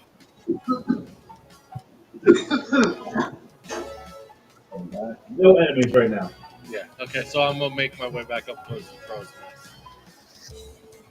I'm gonna- By the way, that corpse of that creature that you wrapped up is dangling off the edge by the rope. Oh, I thought we pulled that up And onto rope the dock is or onto the deck. You did until the ship yanked sideways. Ah. So yeah, I'm gonna do that first. Get that back up onto the deck, and then I'll secure it onto something. All right, you can roll a strength check for me. You're by yourself unless you want to have Fleming help you. But you won't have Draxmus because he's already opened the door and headed downstairs. I'm gonna. Fleming, do you want to help?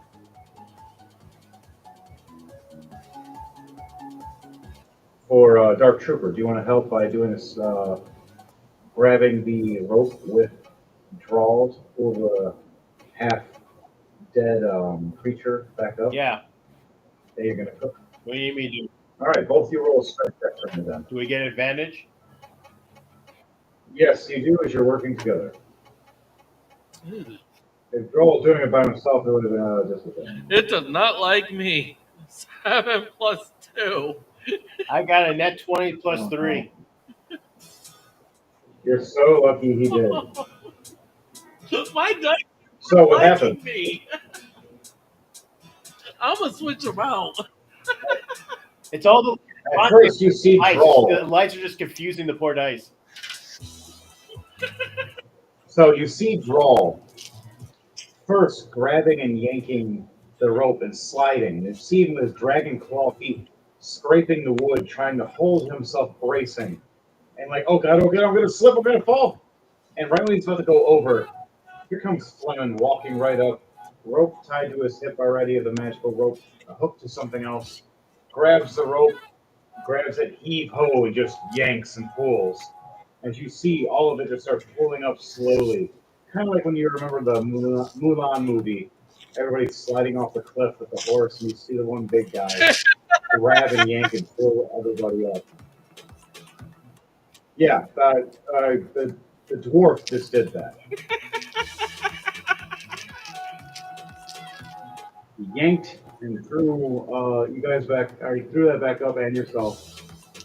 And now you guys have it strapped down securely. Anything else you want to do with your turn, Joel, before you end your turn and go to Edward Knight? Just starts heading up towards the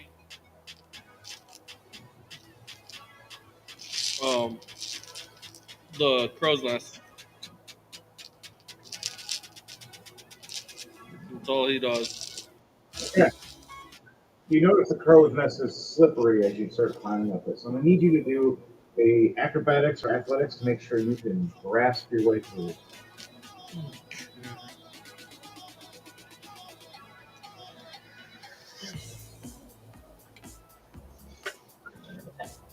Yeah.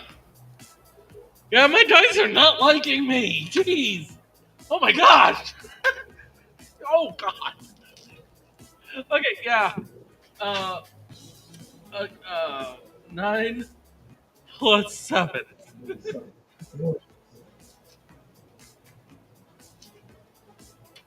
9 plus 7? Yeah. 16. Okay. So you climb up and slip up a few times, but you finally get up there. And there's a bunch of water all over the place. You notice that your rope and harness is not active right now. Can you do a perception check for me now that you're in the crow's nest at the top peak?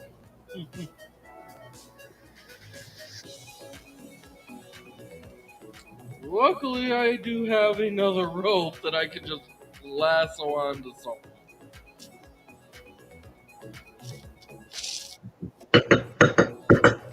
Because I had two things of rope. Yes.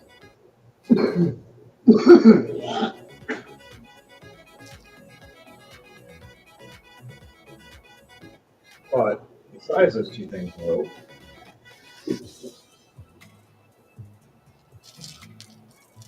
Basically, just trying to what's lasso that myself to the perception center check? beam.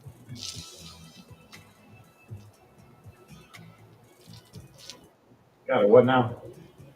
Just trying to lasso myself to the center beam.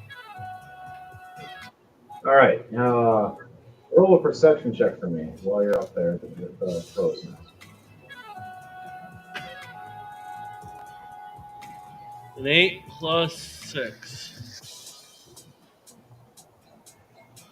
Plus six. Okay, so 14. Yeah. You barely seen something in the clouds moving and pulling back slowly.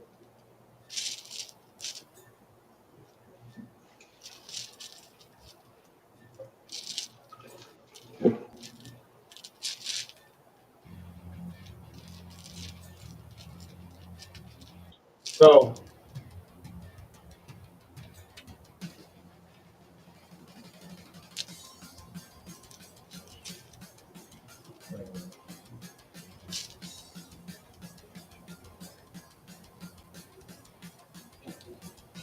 you didn't even see anything else but that. Your scouting job failed.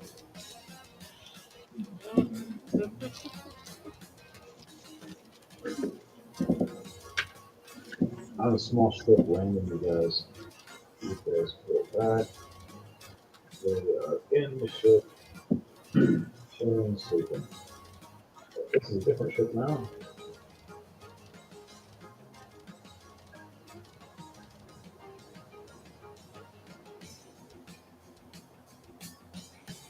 Alright. See if these dice will do any better.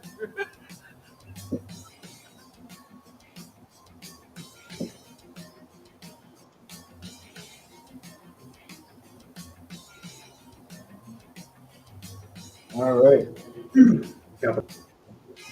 You looked around.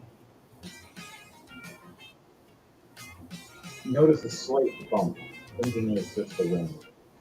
Not noticing someone just docked. Fleming, I want you to roll a perception check for me as well. As something shook the dock slightly. Or you, Chris. I didn't see a thing. Net 1 plus 3, 4. Oh. You were paying attention to the water flying around and you're freaking out about you having to clean everything again. Not noticing what just happened. Commander and the captain. Okay. The commander does not see it, but the captain looks over and goes, "Oh no, no, no, no. Shadow creatures first, and now we have to deal with pirates? Cultist pirates? Are you serious?" And she pulls out one of her pistols and fires. And hits with a 21. As one of the cultists goes, "Ah!" right in the shoulder. Taking 19 points of piercing damage. That ends the turn for her. All right, Edward Knight, what are you doing? Okay.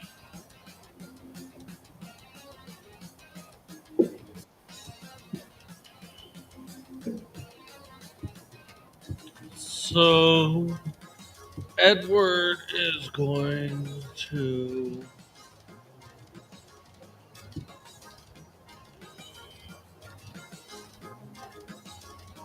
head towards the princess. All right, we're gonna head down the steps through shadows. All right, roll a stealth check for me.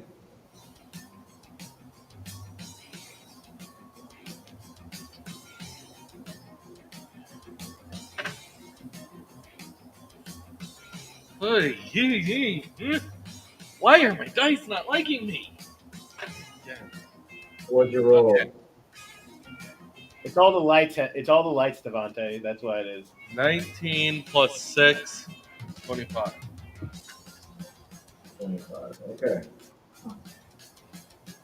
Good thing you had advantage. So,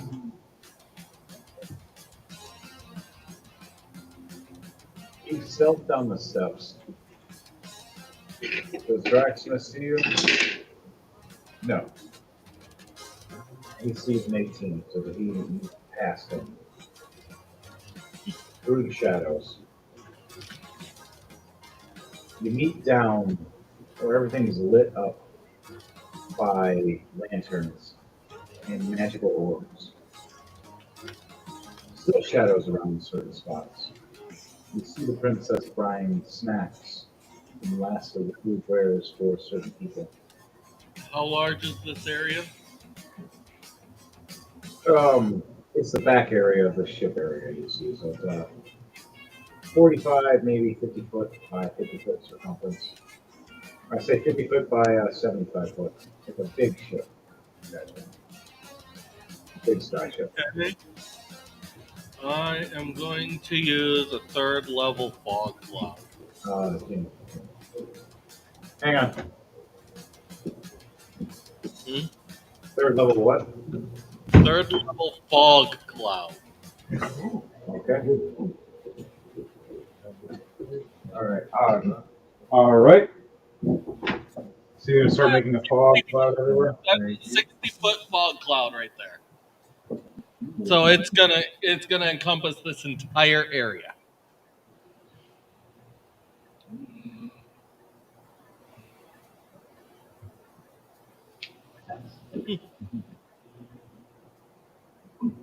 All right. So sorry. Luno randomly popped in through a portal and gave me magical banana bread. Of regeneration. She makes the best banana bread. So, which that's probably what Brismont, Mayhem, and everybody else are snacking on as they're walking. Magical banana bread.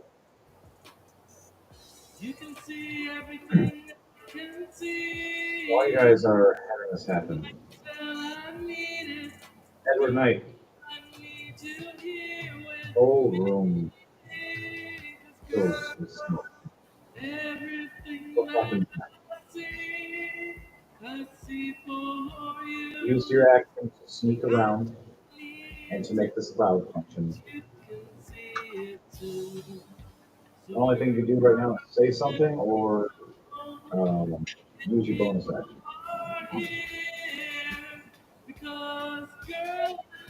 I am just going to use the message to say, I can see you. I know where you are. Just join me. You say this to the princess. Mhm.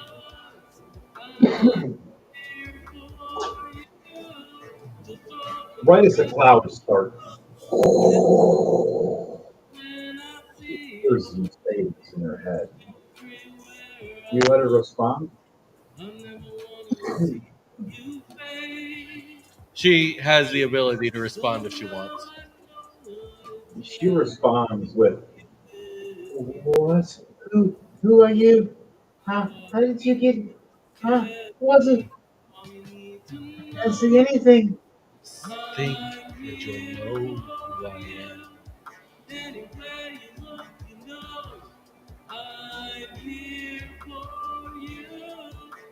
And that's the last thing he says as the line goes dead.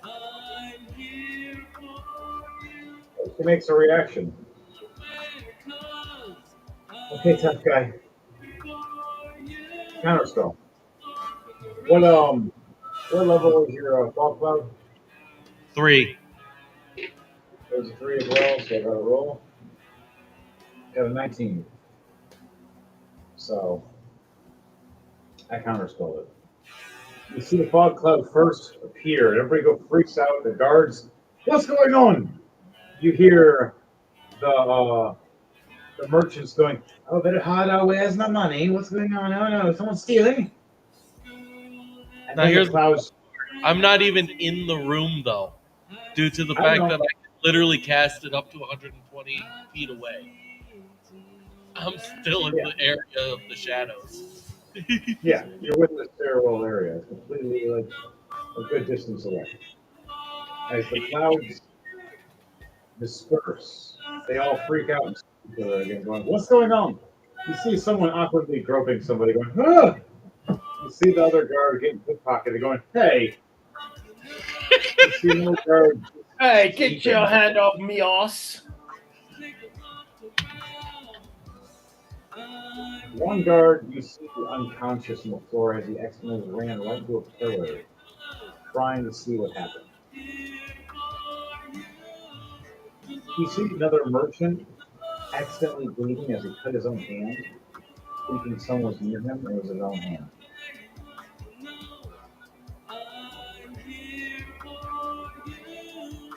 Princess looks around going, "I don't think we're alone on the ship."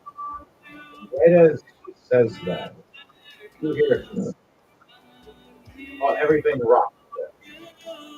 You hear screaming through a magical crystal that's above all of you. Pirates! Pirates! Fucking pirates! And then you hear a gun go off, and then that's the end of the message that everybody hears from down below in death. Edward Knight, what's the last reaction you hear when you hear that? He just is sinking back into the shadows. Um, he cut the message off after just think about it and you'll know who I am. After that, he just cuts the message off and slinks back into the shadow. And she sits back and looks around and ponders.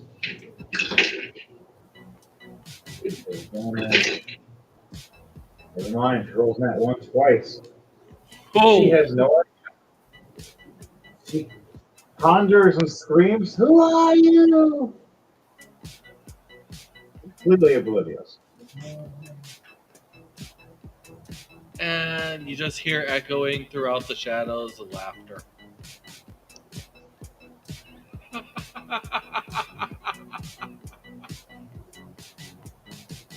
All the guards start freaking out. The one guard that finally gets up being knocked out hears it, pisses himself. The guy that stabbed himself goes, "Oh no, not again, not another phantom." And falls and faints, thinking it's a phantom instead of you. Now you got a guy Oh, who's going to be spraying rumors across the ship. Henry, are we back in the water? No, you're floating above it, a few hundred feet or more. Okay. I was just remembering that there might be a hole in the hull because from the two wind turbine tornadoes fighting each other. Yeah, this is a No, big that's giant why like. I connected the shadow earlier that was going to attack the captain. That's why I connected it to the bottom of the ship. Can drop her a long way down. Almost succeeded. But it works better for the storyline of fear.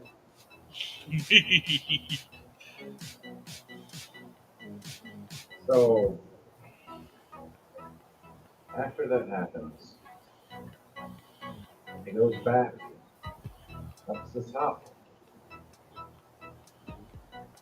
The captain fires off her pistol, sees all these creatures and dies. And now as they start moving in,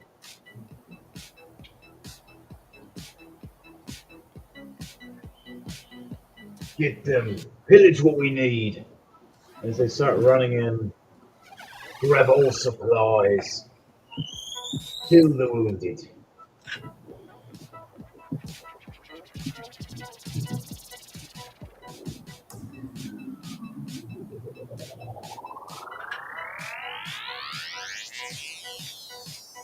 They all jump off onto their several pirates with weapons, magical items, and such. And last things, you see the giant snake pop up, and a vampire-looking dude landing right next to where Drawl is. Hey, how you doing?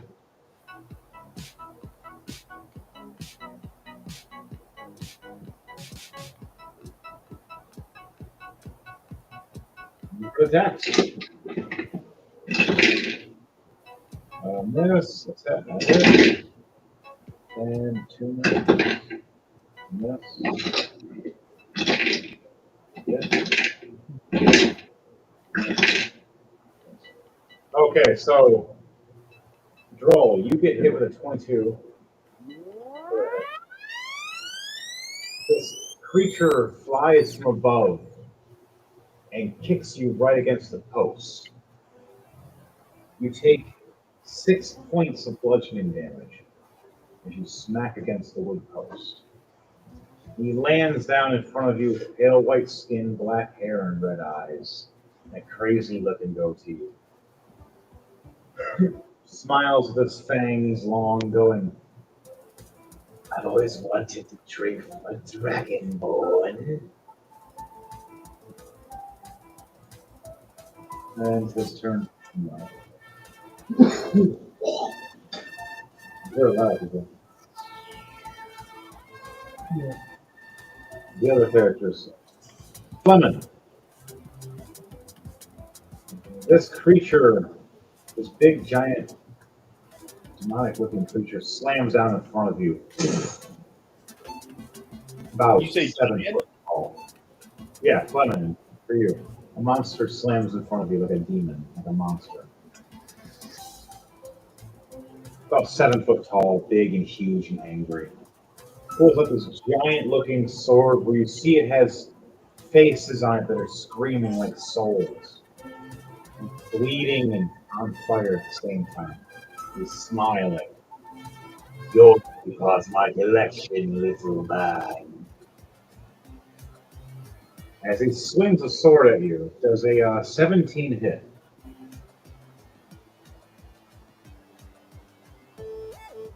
Okay, Your you want me to AC. dodge or something? Now, what's your AC, your armor class? 17. All right, now I need you to technically hits. 5. You have a chance of rolling half damage because you guys are on a ship that is rocking right now. But you roll a dexterity save for me and see if you can pull back enough to take half damage from his weapon.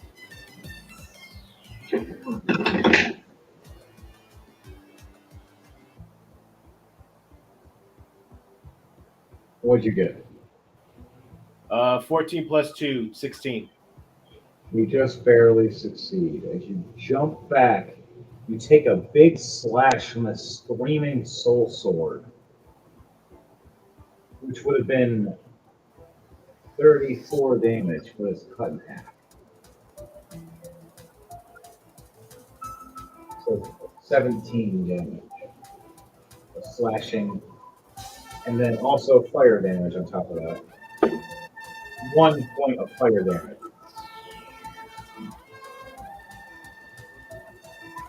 He ends his turn.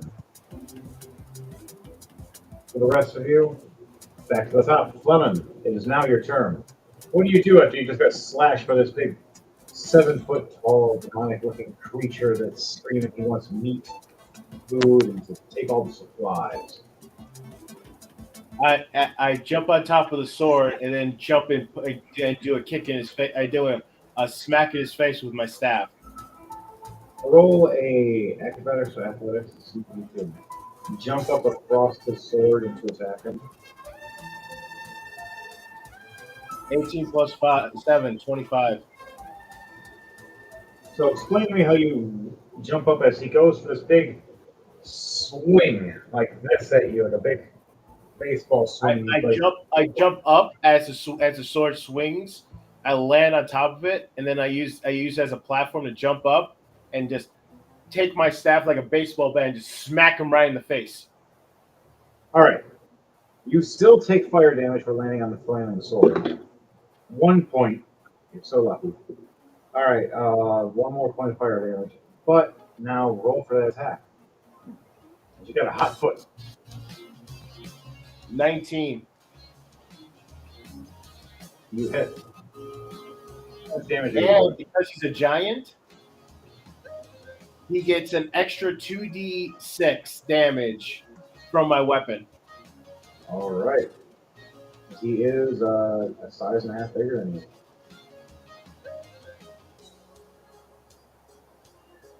Oh, wait a minute. When you hit the giant with this weapon, the giant takes an extra 2d6 damage from weapon type that and must succeed on a DC 15 strength save throw or have You roll prone. 13. So you succeed.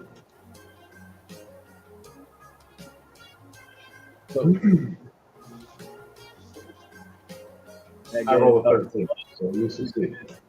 6 plus 4 plus that's 10 plus 2d6 Yep. is another 10 damage. So 20 in altogether. All right. You're a fighter as well. No, he's a cleric. Okay, a monk cleric. Yeah. Okay. Making sure. If we had fighter class 19, would that count as a cleric? Correct. But okay, so you do the significant damage. It's making him step back as you see black blood pouring down his face as he looks up at you with his dark eyes and red flame from anger and piss. You made me bleed my own blood. How dare you? Damn, where'd you go? What happened? I think he just lost one camera. Okay, Yeah, just lost the camera. That's all. that's fine. It'll help the connection probably. So, back to it, guys, girls, and squirrels. And damage rolls. What are you going to do next? I'm going to attack him again with the same staff, right to his nuts. All right, dude, smack him in the head. Now you're going high, now you're going to go low. So let's see. A 9 plus 8, 17. You do hit. His AC is 17. Now, roll for damage for me. Okay, you just played Nutcracker. Apparently, I also get a +1 bonus to attack rolls and damages rolls because it's with this weapon. Because he's a giant.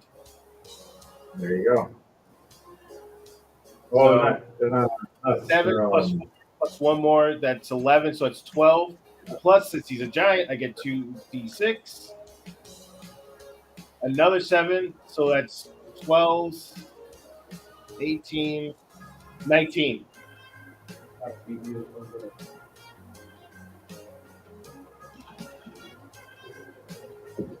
You hear a cracking when you hit him in the nuts, and you hear him scream as he drops to his knees. Now he's almost at your level.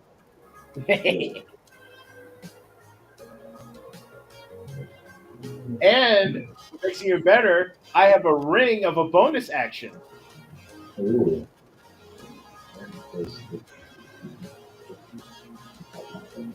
You take a second.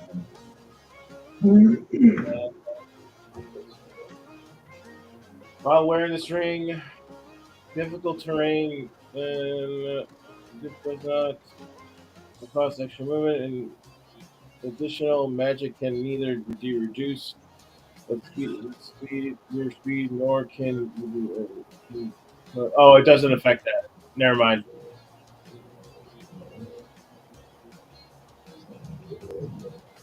My bad.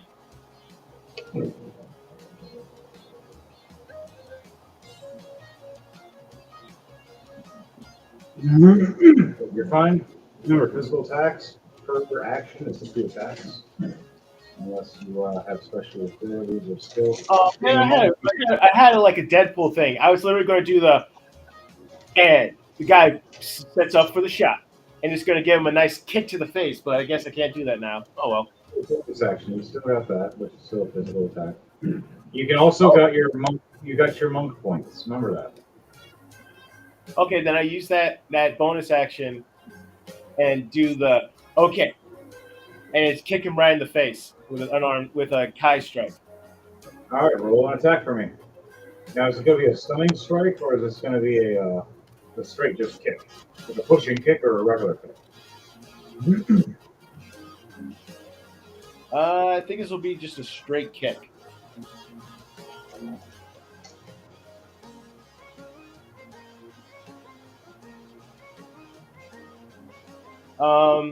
Yeah, it'll be a straight kick, so it'll be an unarmed strike.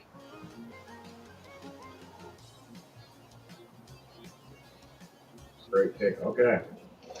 That's good, I that's got good. a 13. 6 plus 7. 6 plus 7.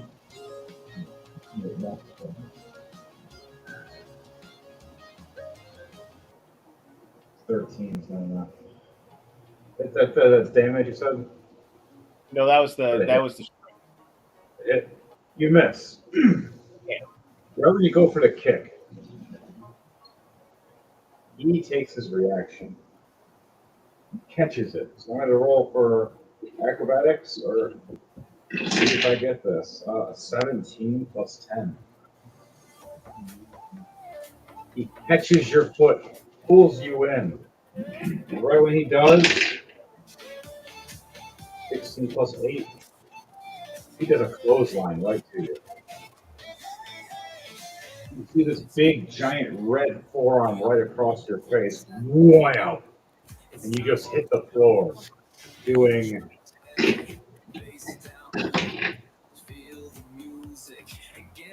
23 points of bludgeoning and falling damage. As he slammed you down super hard. As he's bigger than you by 3 times the size.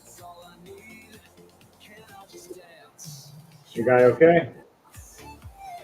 He's got 32 points left. He's okay. No, he gets up and just goes and just spits out some goblet of blood. Goes, "Is that all you got, you pansy?" It smiles, going, You're the toughest dwarf I've met yet.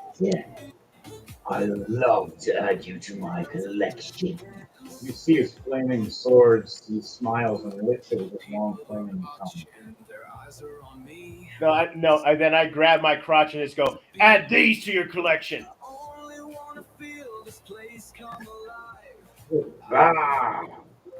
All pissed off at you. All right, then. Now you can use your. That's my turn because I got no more actions to do. All right, you don't want to use any of your monk points. You have key points. Oh wait, can I use this? Can I use a spell? No, not key points will only be physical attacks. Okay. I don't know if it works like it.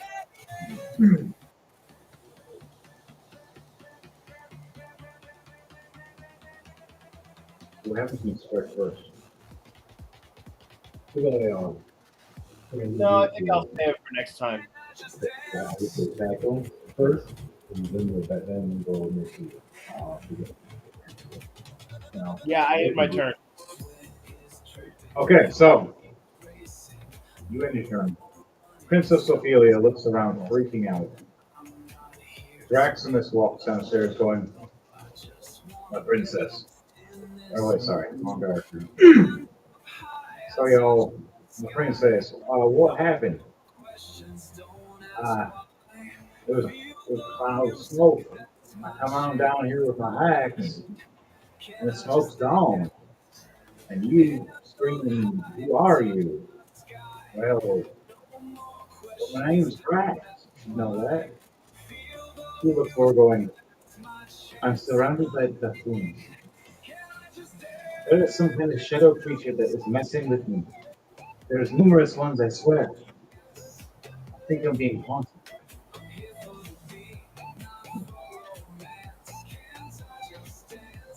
And she starts freaking out. He tries to calm her. Two more dice. 18 plus 3. Okay, he succeeds. Calms her down, and they head to the core room as he shows her how the engine works. That ends her turn. Draw, it's your turn.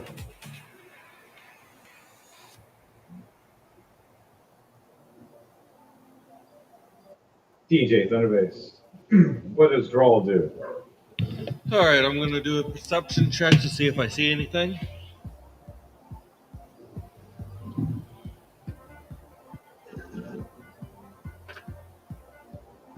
Nat 20 plus 6, 26. Finally, I got a nat 20. So this is what happens. You've seen everything happen. All these guys jump around, land on the ship, and then right as you look up, here comes this vampire guy kicking you across into the pillar. You took your damage and you stood up, and you see him smiling and laughing at you, saying, "What are you gonna do?" As he wants to have some draconic blood. He smiles. Okay. Do a deck save. Next one. Dex save. 14. How much? 14.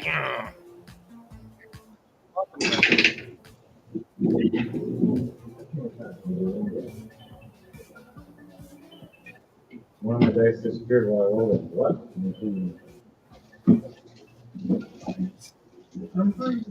Yeah, oh, there it is. Okay. I caught you. I'm trying to get away.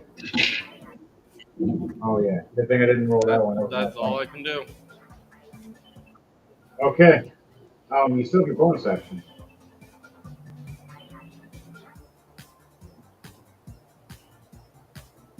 You can cast a cantrip your bonus action, or you can do a physical attack, which is 2 strikes. And you still have your key points being a monk. You want to do any of those, Draw? Um, make a deck save. 13. 8 points of radiant damage from Sacred Flame. He takes double, as radiant damage is his weakness.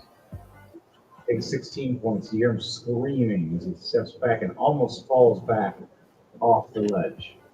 Do you want to try to help with this, him falling off the ledge thing? Sure. You can spend a key, and you can attack with one of your key points. Do a pushing strike, or you can do a stunning strike, or you just do a regular strike, or a fury of blows. I am going to do a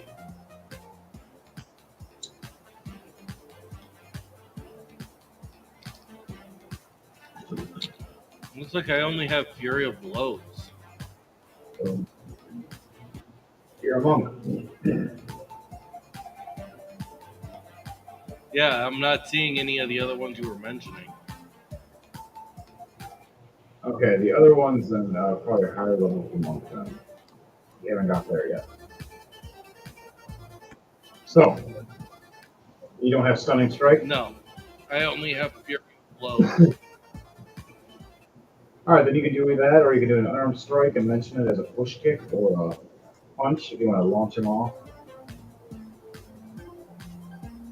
I guess I'll just try and punch them all. Alright, roll an unarmed strike for me.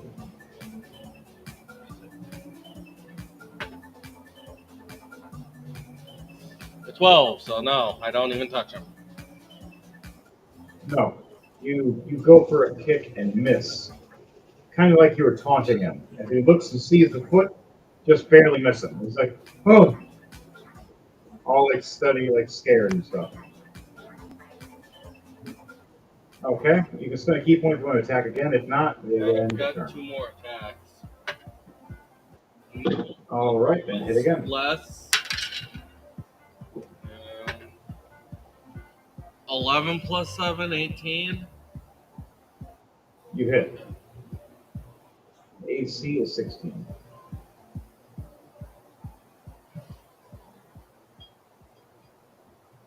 Nine points of bludgeoning.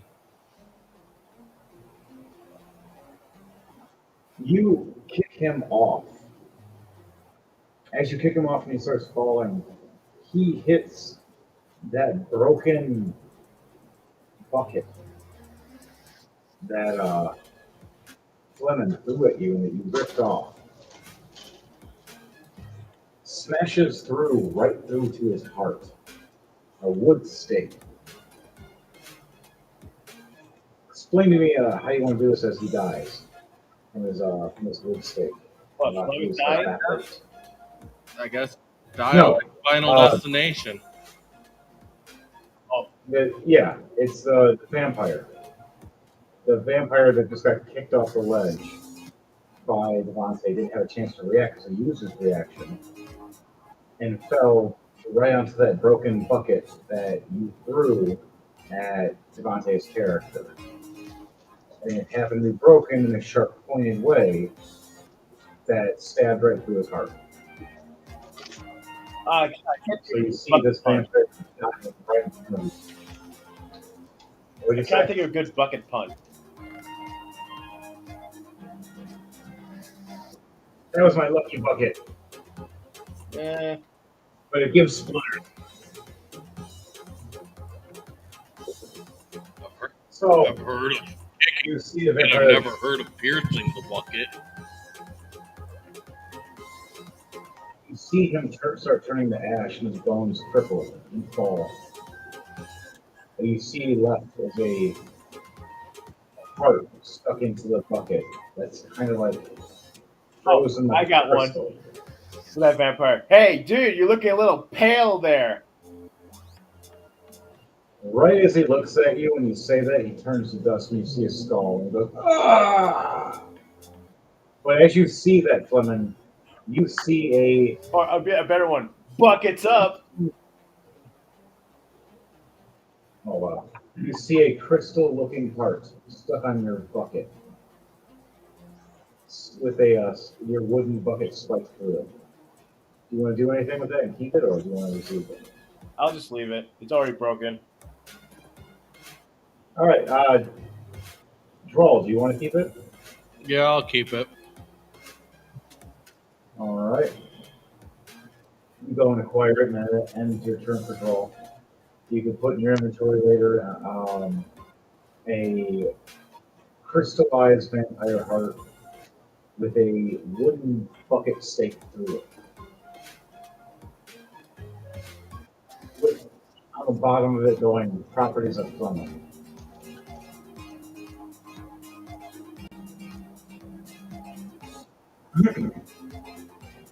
Okay. That ends your turn. Now it is Edward Knight's turn. Is there anything else Edward Knight's doing before unless he wants to vacate?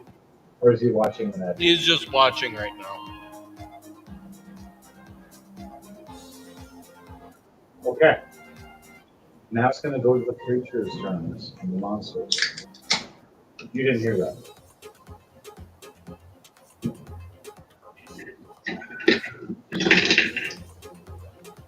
Thirteen, 14, miss.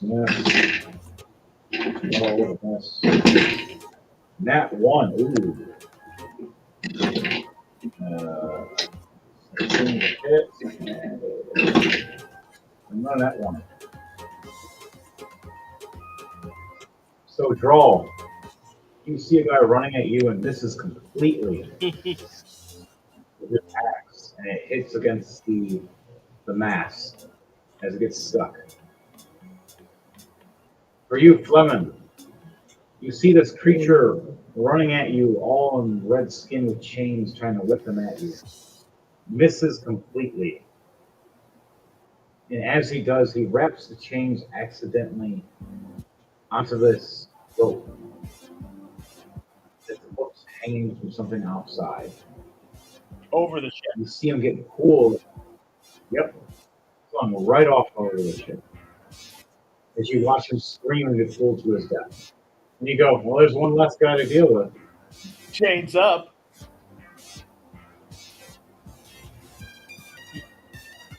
In this Right. case, chains down. Right. The other guys try to attack completely miss. Only one succeeds trying to attack the paladin, striking at his shield at first and finally getting a stab. Paladin steps back, heals himself, looks over, and swings his hammer back. Hope he misses. Captain with a 13 plus 9. Yeah, she hits with no skill. And hits 18 damage. And then fires second shot and misses. The Ola activates. It helps fight through with the fire demon. As you see this big metal golem walk up. A big giant blade like a buzzsaw. Swing down and just rip right into this creature's shoulder, giving it 21 slashing and ripping. Its second attack is a big snipping blade. Yeah, 27 hits, doing 22 more slashing damage. This creature demon guy is not very happy and doesn't look very good. He looks pretty hurt. That ends the turn for all of them, though. The ballista guys have reloaded their weapon, and they're holding fast just in case it's needed. Back to the top. Fleming, it is your turn. I suppose it is. So what's it for me? Perception check. Oh, roll perception check and I'll tell you. 12 plus 3, 15.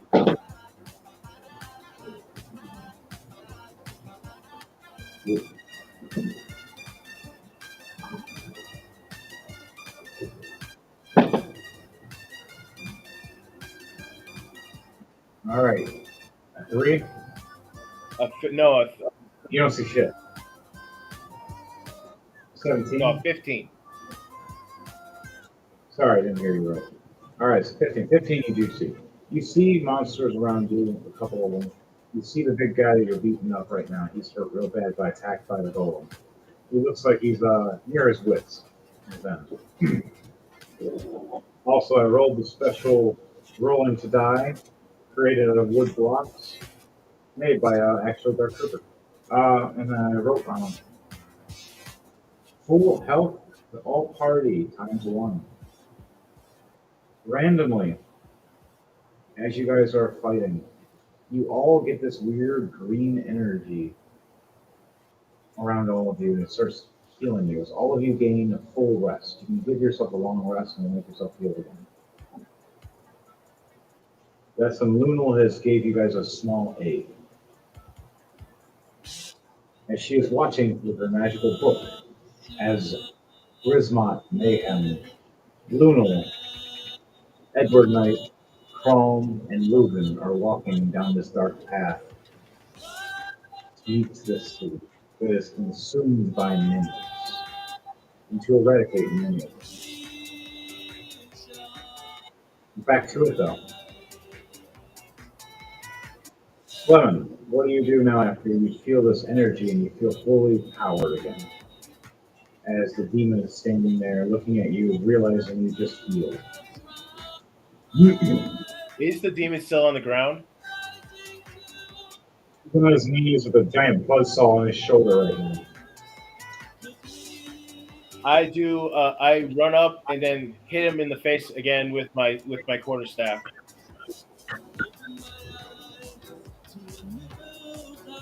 Okay. Roll for 2 attacks for me.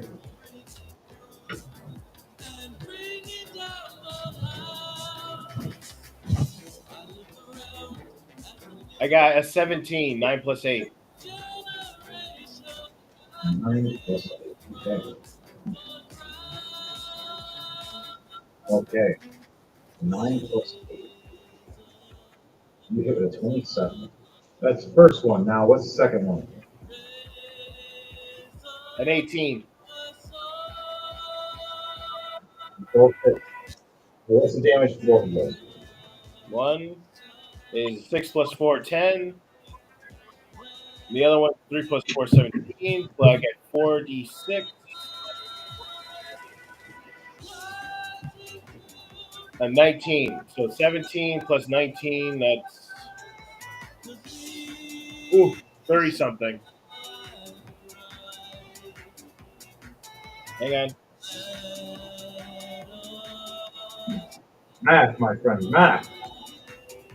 We do it at work every day. 36. Okay. All right. So that's both damage or just the first? It's all damage? both damage. All right. How do you want to do this? If you only have 34 health left. Oh, I thought I got fully healed. No, the enemy. You just hit him, and you only had 34 when you hit him with 36.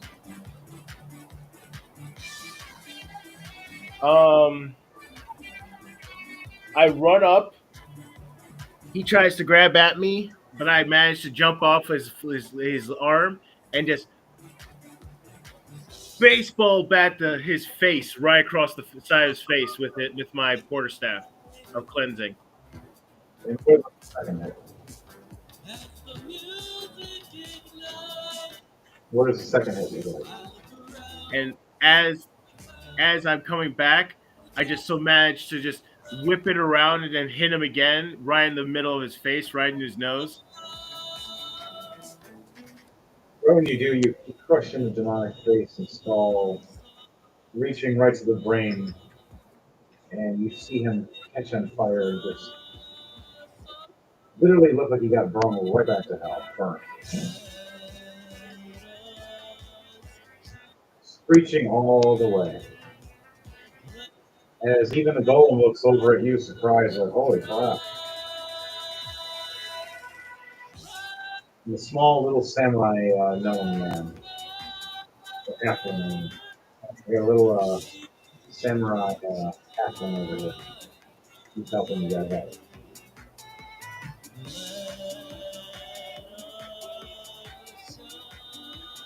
So you still have bonus action. There's one other character next to you. Did the demon leave anything behind when he died?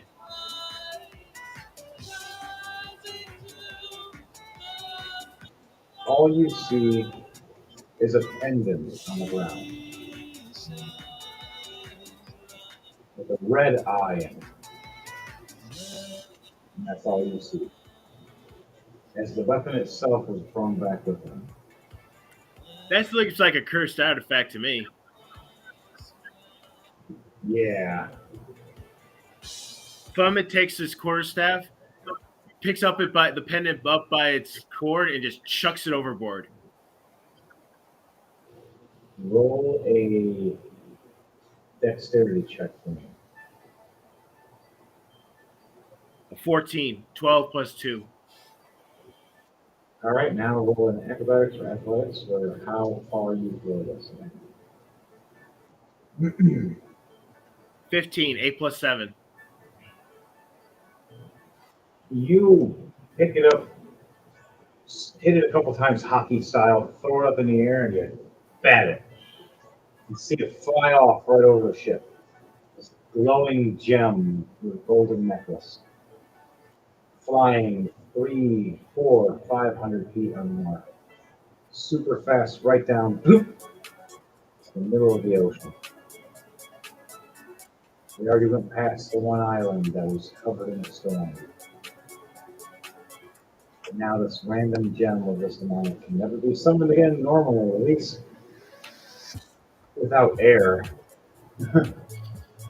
Always underwater if he ever does. It's real hate. He's going to have a lot of Bottom of the fishy ocean. problems. Oh, I went there. All of a sudden, the crystal drops down to one of the fish people's kingdoms, and they summon him back up, and they just torture him. He has no advantage in underwater. Well, yeah, fire and water doesn't mix. Yeah. Unless it does. Kind of useless. It's natural to a certain extent, but they have things that counteract all that stuff. The ocean people are really not to mess with. They're actually a lot tougher than you think. So, you take out. What do you do with the next guy? The next guy, I twirl my staff and get ready to fight. No, if I'm not healed, I chug a potion to heal myself. Yeah, you're fully healed. Okay, I am fully healed. Special device. Then I just whip my staff around and then look at the next guy and just do the bring it. Nice, nice. And then, no, I literally would do the bring it potion and go, bring it on, you pansies. He pulls out two swords and runs right at you. But that ends your turn. Now, it goes to Princess Ophelia and Draximus.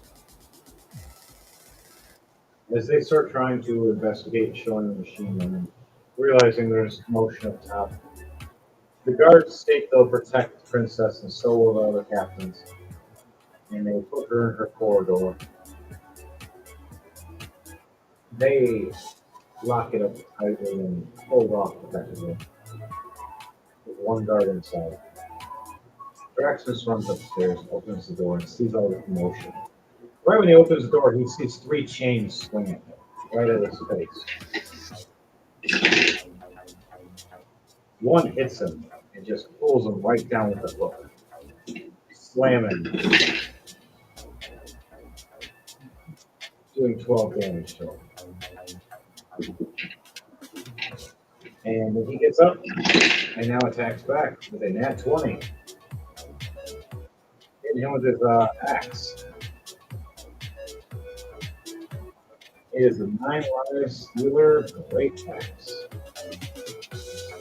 It does 16 damage. Slashing. Alright, and I had to use one action to get up. And my turn. Now it is Drawl's turn. What are you doing, Drawl? Okay. What is the next one that's closest to me?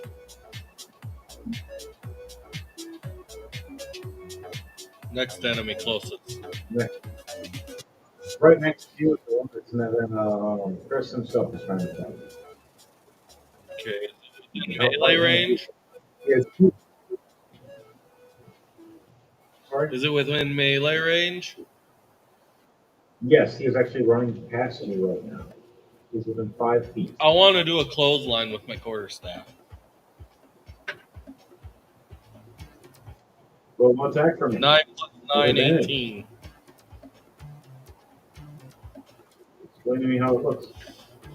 So I see him running up to run right past me as I literally just pull out the quarterstaff off my back and just kind of hold it there like a limbo pole.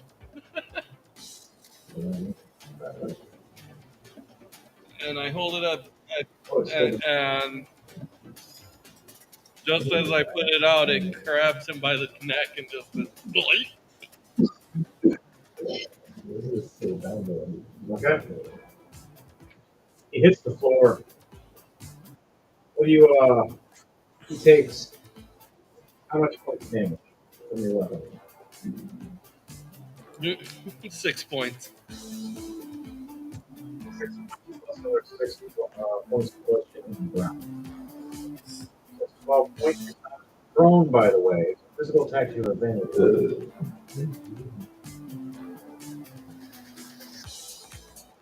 You want to roll out for your bonus action? Do you want to hit him again? Yeah. Hit him again! Ah, 5 That was plus half 9. Misses, even with advantage. He rolls and you hit Oh the wait, that ground. was his advantage? Smash it. It all has advantage when they're knocked prone. Oh, I only rolled once. Roll again. I didn't know it was advantage. 14 plus 9. There we go. Okay, 23. That hit. How much damage you get? 6 more damage.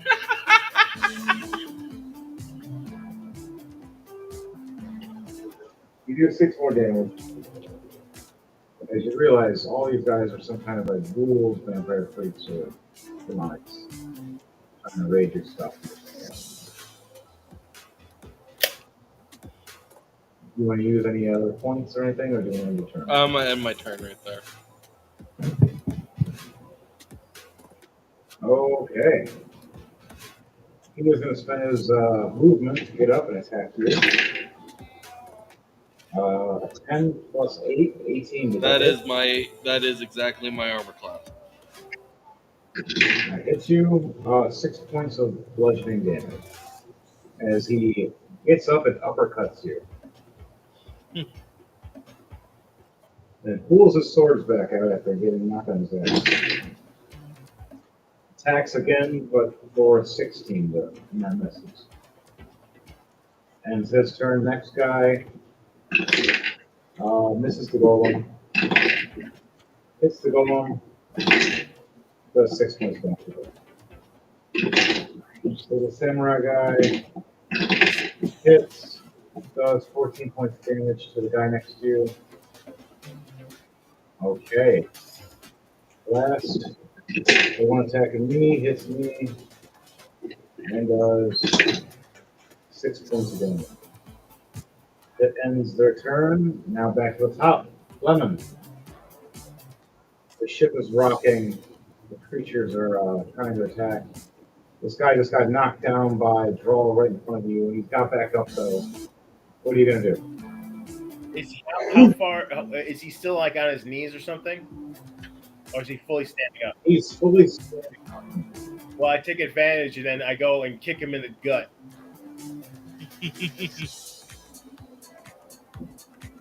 All right, roll an attack for me. A dirty 20, 19 plus 7 makes 26. What's damage?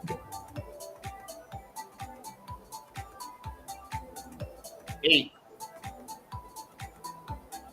8 damage. You kick him in the gut and you see blood spit out of his mouth. He's hurt pretty bad, but he's not dead yet. Want to hit him again? Well, after I kick him, and then I just take my staff, that's right under my arm, and just knock him up top on the crown of his head. All right, roll an attack. 24, 16 plus 8. How much damage you do?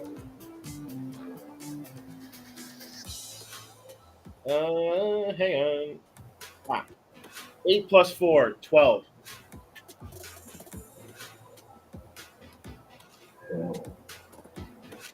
All right. So I'm going to do this as a double combo. How do you want to do this? So Brawl and Fleming. How do you both take this guy out at the same time in a combo? Well, it's a good thing I've got wooden stakes. Well, they're wooden darts, but still. You can get one right to his heart and have Fleming hit Yes, that's what I was going for. Okay, I could do that. it. All right. So roll a acrobatics or athletics, Fleming, and same thing for you, Brawl.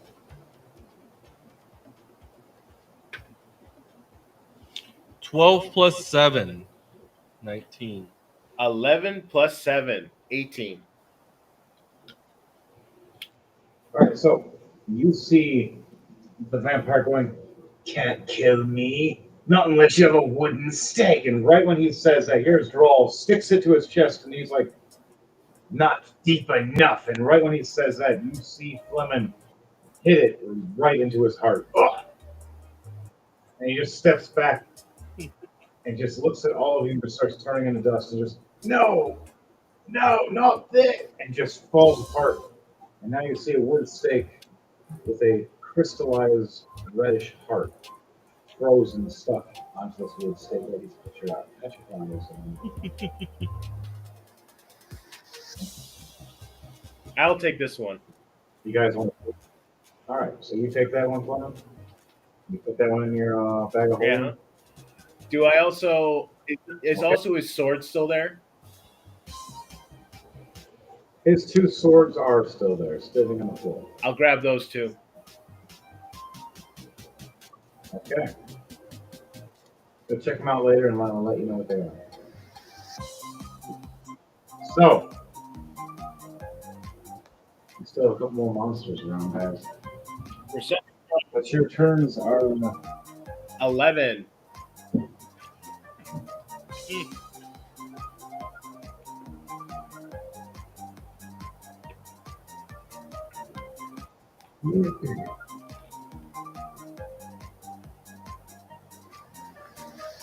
I think 11's a miss. Yes, 11's a miss. You have only 3 more enemies left. Are they running away on to their ship because they realize this is a bigger nut to crack than they could handle? No. I put those ones as a dead guys for now. That are near the actual stairs. One a giant, like cobra. They had drilled the transform into it. Another character. Where he was. There you go. There's another You change said there are monster. two Which is going downstairs? There's 3. They're not got downstairs yet, but they're trying to get there. And then there's a minotaur, a big flail or mace that's on fire, swinging it and hitting. Edward trying is to fight going to the summon his 2 panthers to help. Okay. You summon 2 panthers. Who or what are they attacking? Are they tag teaming or are they attacking individually? They're helping the ones trying to get downstairs. All right, so they're going to help the bad guys get downstairs? Yep. Well, I mean, think about it. Okay. Edward's not really on their side. These 2 shadow panthers here out of nowhere. Meow. The Water Ganassi looks over going, "You got to be kidding me, bro. This is not what I wanted, bro." Zoinks! All right. Kind of a shaggy. The panthers are going to kind of signal to the pirates that they're there to help them.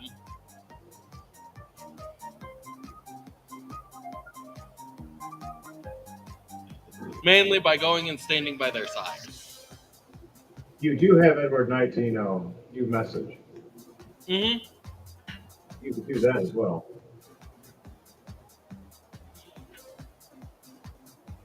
Yeah, he messages letting them know, hey, that these are friendlies. Yes. All right. You explain this, and they hear it. And they wonder where it's from. They think it's from the dark beyond, and they believe it. And they're like, Wait, let "Oh, me do a persuasion. Let me do a persuasion. do a persuasion with advantage. They think you're somebody else.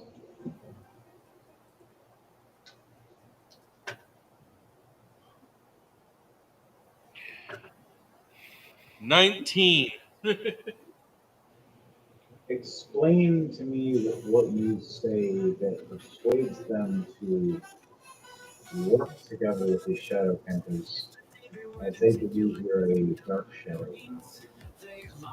You have appeased the dark forces, so I have sent these two panthers to aid you in your endeavors. You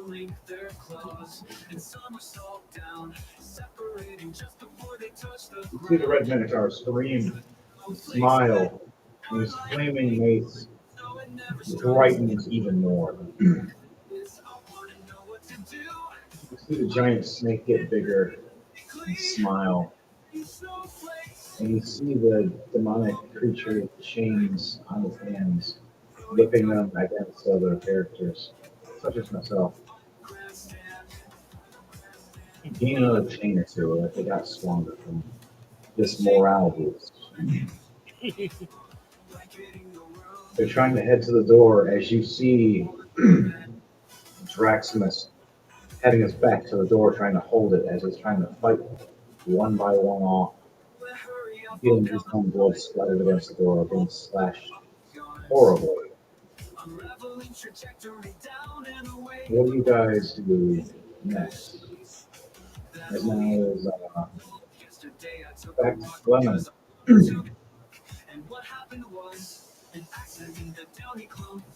You also have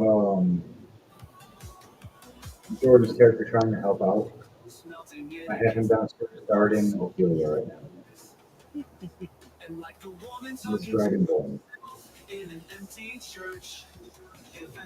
So, Clement, what are you going to do as you see these three trying to head to the door and you're about 20 feet away from them?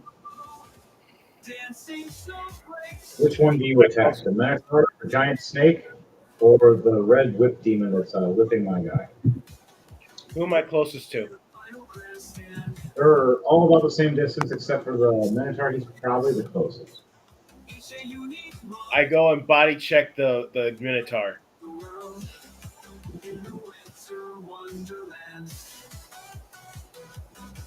Roll acrobatics or athletics to run and make sure you can get there with it.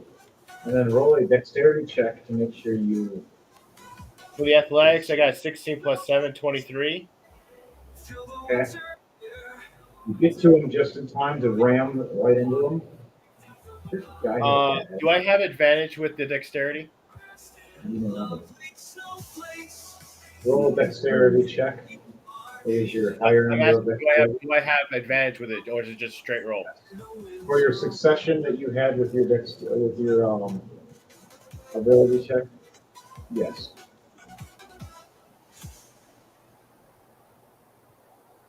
The cheats are one of the best. I got 21. 17 plus 2. Okay. You just smash right into him. As he's trying to preach to his Dark Lord, he gets slammed right to the ground, knocked prone for one turn. Who the hell hit me? The king of half my size! As he tries to get up, as he can't yet. So, what do you do now? You're within melee range, you use your first action for that. You still have your bonus action, and you still have your key points. What do you want to do? As he's not prone, meaning you have advantage on your physical attacks with him. I use Fury of Blows.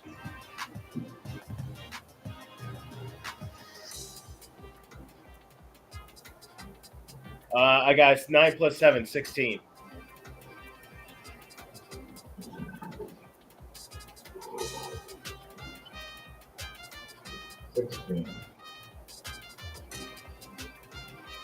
Nice, nice. He's hurt a little bit, but he's not yet. What is your second attack? The first one was the Fury of Blows, so that was the first one was a 10 damage. Okay. I spent a Kai point to get another one. All right. You get 2 attacks for Fury of Blows. Oh, okay. No, he's not killing me. And he also gets Stunning Strike, but he's already knocked prone. I got a double 7, 14. 14. Okay. He's not prone. You got the advantage. You get it. For 4 points of damage.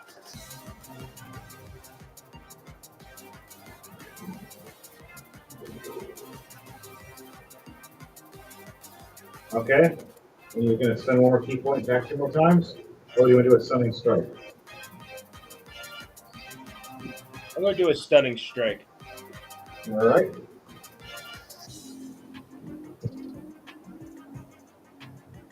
Now it's back to your turn. There's you do if you do succeed. You can just throw them off. Fun thing about being that close to the edge? yeah, Then yeah, I'll just knock him off. you gotta succeed in your Stunning Strike first to knock him off. Or unless because he's not prone on the ground right now. If he was standing, you could, but he's not.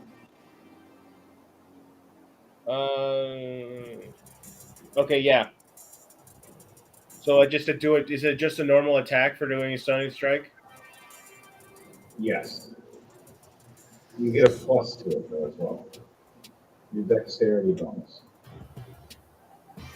So I get advantage? Yes. He is not prone. A 24. 24. Okay.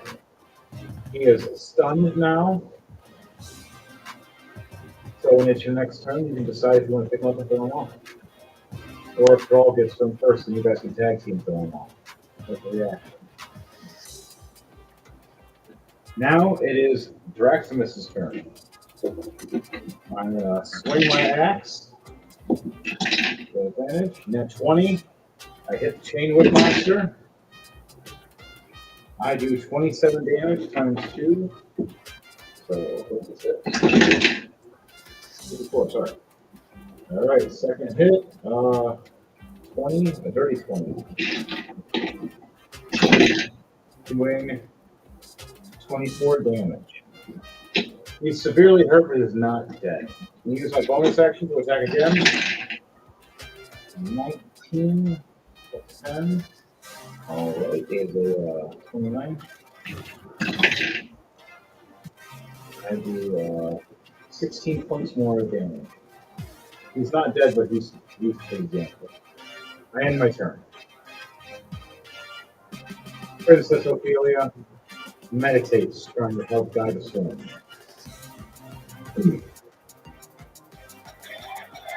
Sorry, you lost you for a second. We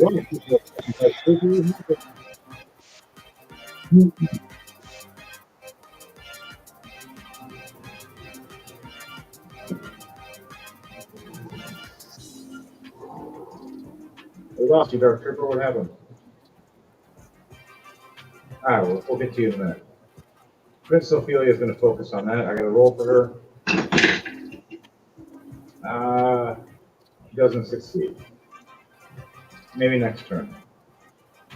Brawl, it is now your turn. What are you going to do? Okay, which one? Is there anyone right near me?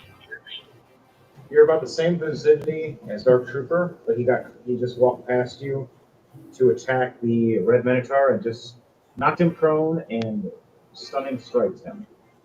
So now he's literally stunned while you're on a flying ship, which is the worst way to fall to your death. There's also a giant snake moving closer to the door, and there's a whip monster that I just beat the hell out of that's almost dead. Okay. Do a con save. Advantage, so 219s, wow. Mine. Who is this for? The Minotaur. If you're stunned, does that automatically make a fail for saves? James? When you're stunned and knocked prone, does that mean you automatically fail saves? No, it has advantage. Okay, I rolled disadvantage. He's rolled 2 19s. Never mind. I just wanted to see. So our rule master ruled it out.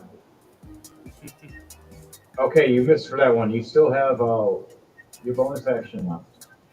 What would you like Do a to dex save. do? 6. Who is this to? The chain whip monster or to the minotaur? Minotaur still. Okay. How much 4 damage? points of radiant damage. That is doubled, or he is weak to radiant damage. You hear Not him sick. screaming. You hear him screaming in pain, or more of mumbling in pain because he's stunned. Groaning in pain. Yes, groaning in pain. Thank you. Glowing in a horrible fashion. All right, and now it's Edward Knight's turn. What are you gonna do? Okay. Shenanigans. That's what he's gonna do. I need The game crash. Jordan's character to make a acrobatics or athletics save. For who? The guy that's on the ground? No, Minotaur? Jordan's character. Oh, 15. Okay. Yeah, that's a fail. What happened? Wait, is it acrobatics? I got a plus plus 7 with a 15. So 22. Okay. He gets out of the way then. All right. What was it? I was about to get him with the shadow. All suddenly, as he's telling Princess Ophelia everything's going to be okay, his tail wiggles and he turns back and sees a shadow and jumps as he sees this claw reach for him and miss. He freaks out. You hear him scream more like a girl than Ophelia does. And Ophelia's like, geez, I didn't know I scream. You scream more like a girl than I do.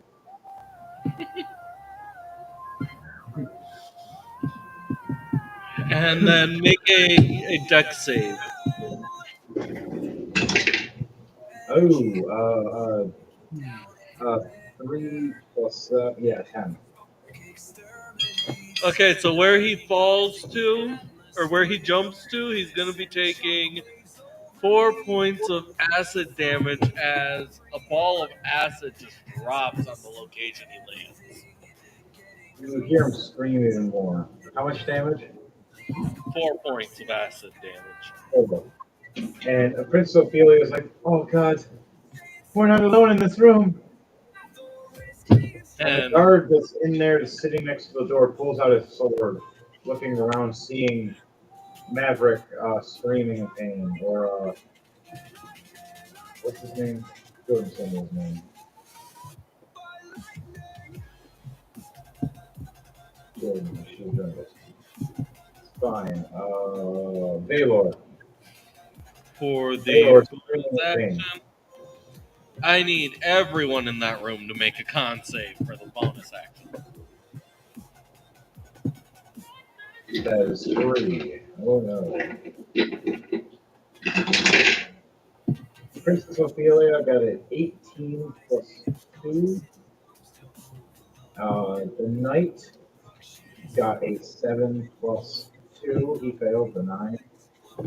And then Baylor got a 14 plus 4. 18. So who failed? Who succeeded? Those that fail take 12 points of thunder damage. And with armor, take double. So you see the knight fry for a second. You see some like skeletal kind of like jolting as he gets knocked unconscious hitting the floor. Poof. And Blocking then the door from anybody getting in. I need Jordan's character to make a acrobatics or athletics check.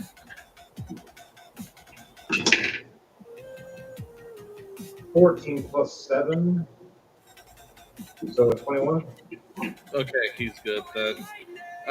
He gets out of the way of the claw, the shadow claw, trying to grab onto him and hold him down to a singular location. He sees it again, goes, "Oh, jeez, not again!" Jumps away, lights up his fists, and you see his hands turn to lightning. I think the only thing that'll make these shadows go away is a little more light. Princess Ophelia agrees. She takes her reaction right then and there. With a nat 20, the room goes bright as she raises her finger. The only shadow left is under the bed. What do you do? I'm gonna roll a stealth to see if that's where I'm at. Either you're being revealed or you're under the bed. 18 plus 6. 24.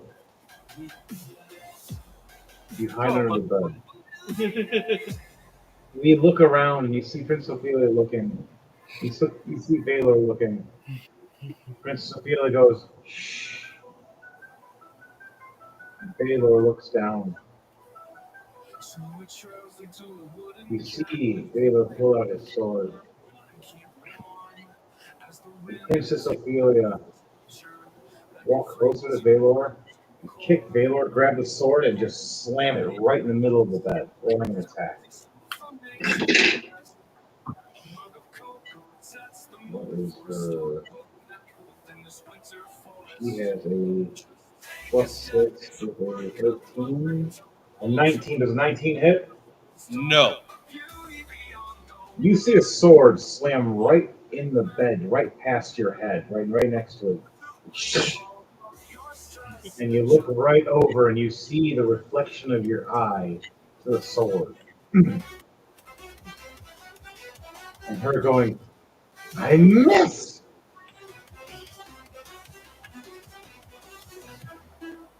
First time there's ever been aggression in a different kind of manner with her. As you see the sword pull up real quickly. Is there anything else you do before you end the turn? He laughs as he starts heading through the shadows to a darker area on the ship. All right, roll a stealth check for me.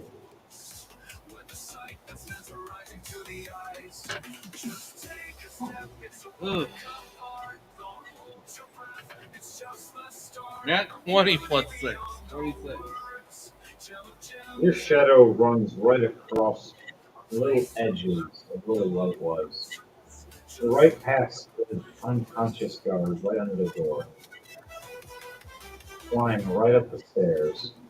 Over to the engine room. Which way do you choose? Heading towards the engine room. Causing some mischief, I see. You head to the engine room. That ends your turn for now. Yep. As you get right past all the guards with the nat 20. Explain to me how it looks for you as you enter the engine room before you end your turn. Okay, do you remember that movie Fern Gully? Yes. Remember how the sludge moves?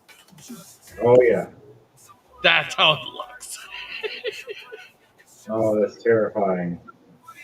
Through all the vent systems and everything else, you start moving, and just this ooze, sludge forming in every shadow. Not one person sees you with that nat 20. You make it right in as you go through the ventilations and land down.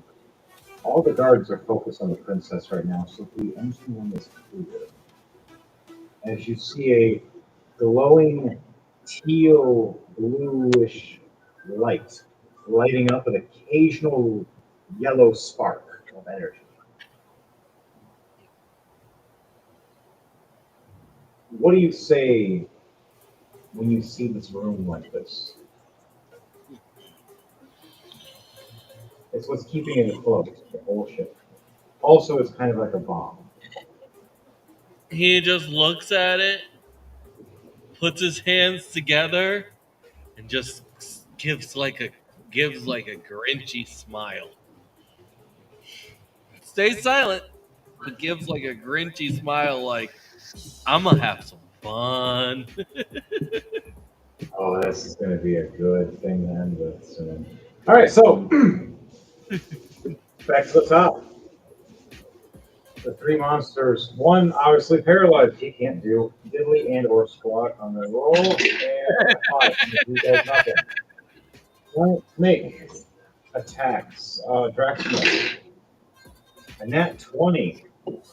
I take double damage from this thing. I take 40 damage.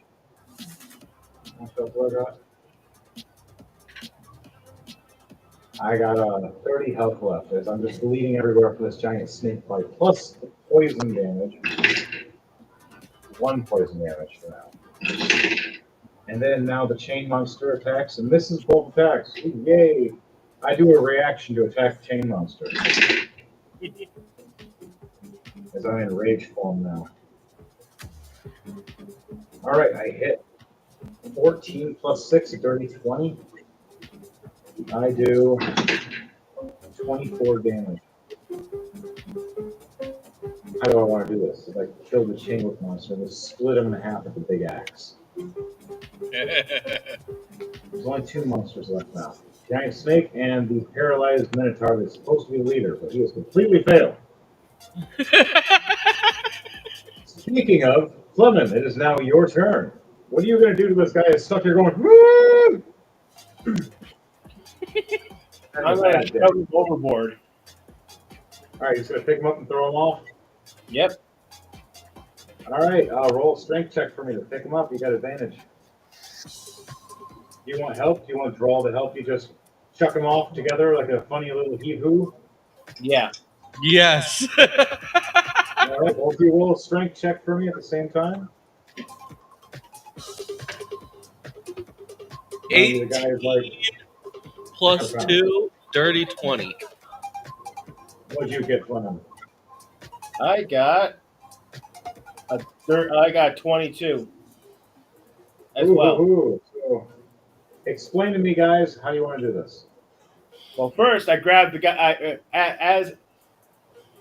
I grab one arm and his belt, but before I do that, I grab his horn and snap his horn right off and put it in my pouch. Roll a strength check for me for that. You got advantage because he's paralyzed. Oh, that. You really can't fight back. I got a net 20 plus 3, 23. All right, so you snap it off, put it right in your pocket, and he's just screaming or mumbling more. A little bit of blood squirting out of that horn hole. Now I grab him by his belt, and I grab him by his shoulder, and I just him and Drog just lift him over our heads and just chuck him right off. All right, you guys both do the double chuck. Trolls, is there anything you do before the ending? I didn't say anything. No, just help and chuck him out. You see him screaming and woo! The Oh, wait, paralyzed did he finally make- breaks. Wait, Henry, What? did he drop his mace? No, he was frozen with it to his hand. Oh well. If you would have mentioned grabbing it before you threw him off. Nah, it's gone it's already. Oh yeah, he's gone. He's 200, 300, 400. Finally unparalyzed, trying to raise his hand to cast a spell flat. He happened to find that small island. Now he's just goo. All right. Now it's the end. The giant snake looking over as the druid's going, everybody's dead, and he looks back at me, and I'm enraged, and starts seeing me transform because I'm a blood hunter, barbarian, and turning into a giant werewolf with an axe, and blood pouring out with wings, like a werewolf with wings. And the snake's like, I'm not dealing with this today. As it turns into a giant bat and flies off out into the air. No, sorry, not a giant bat. One that A just so giant- happens to see a bucket right next to him, and then picks it up and I was gonna use guiding bolt at it. either You way. want to do something? You throw a bucket, you do a guiding bolt. Let's see if they hit. Dexterity. Oh, a 19 plus 6, 25 for the guiding bolt. Oh yeah, one of those. And what this you is a do? level 2.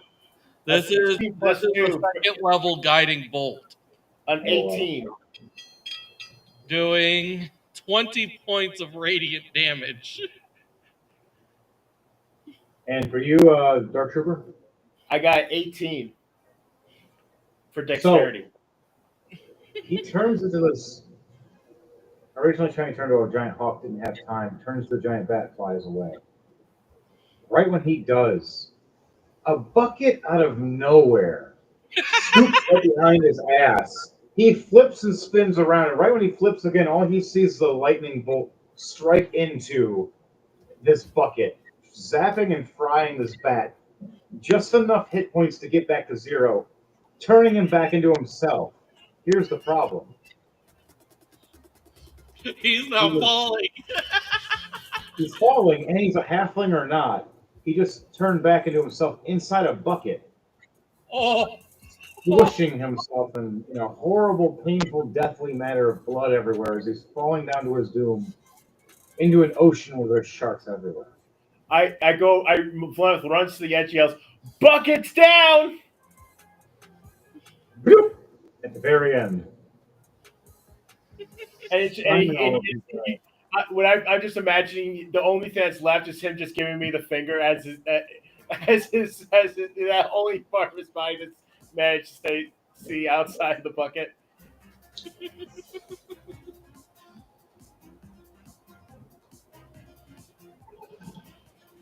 Anything else you guys say or do before we go to the next part? Nope, I got him done. that's it. All the enemies taken out. The pirates, the pirate demon vampires are all dead. Shadow Panthers dissipated as they realized, hey, we're alone. Oof. Especially, They're like, "Peace out." all right. Edward Knight, what are you doing before the end of the night, before your character? Are you hanging out on the ship throughout the week? Or is your character going to disappear back and report to Chrome?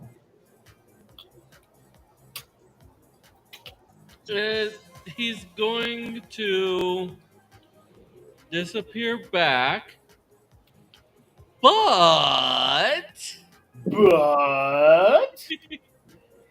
before he does, You are at the engine core. mm-hmm. What are you doing, my friend? I'm excited to hear it. Something full of shenanigans. It's a good ending for tonight.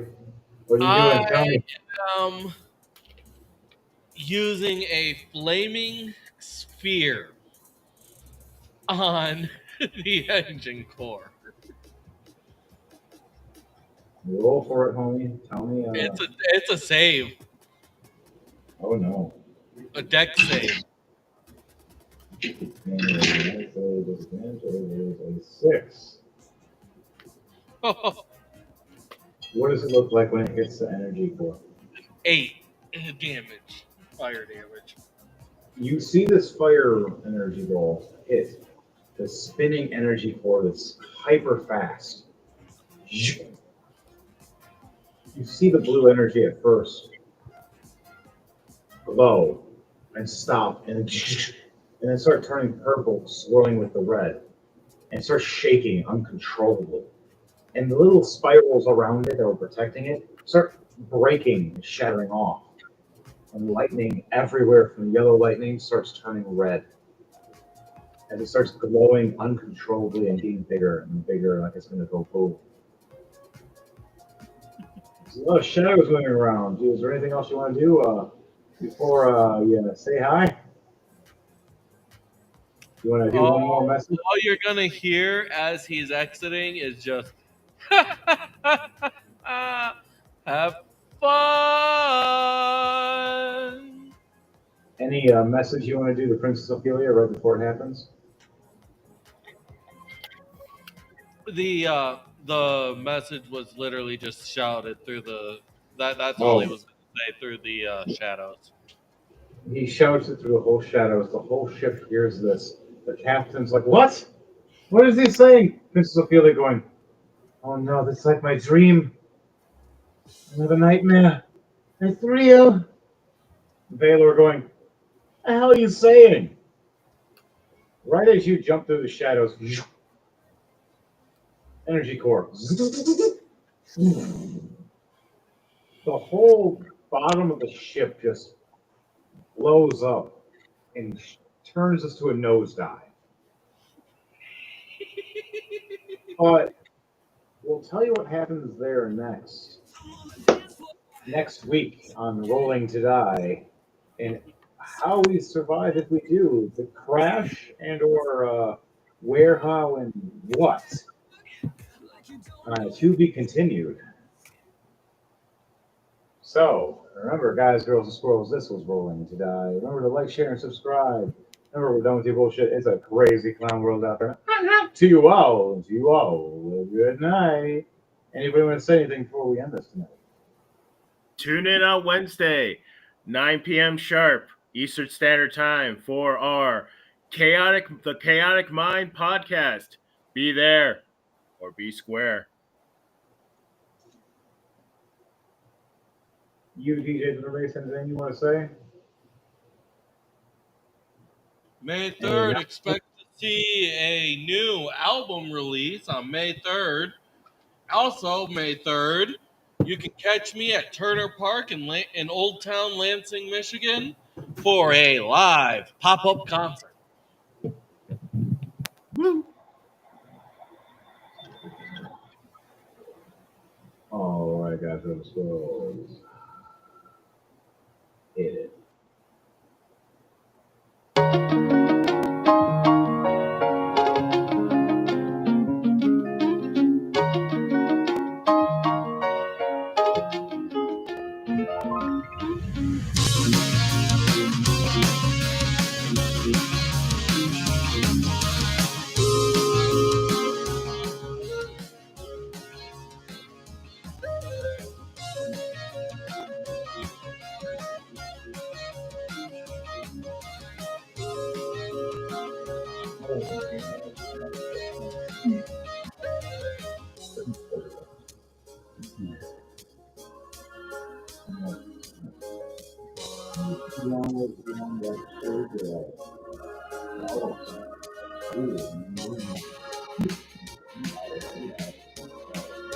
That's the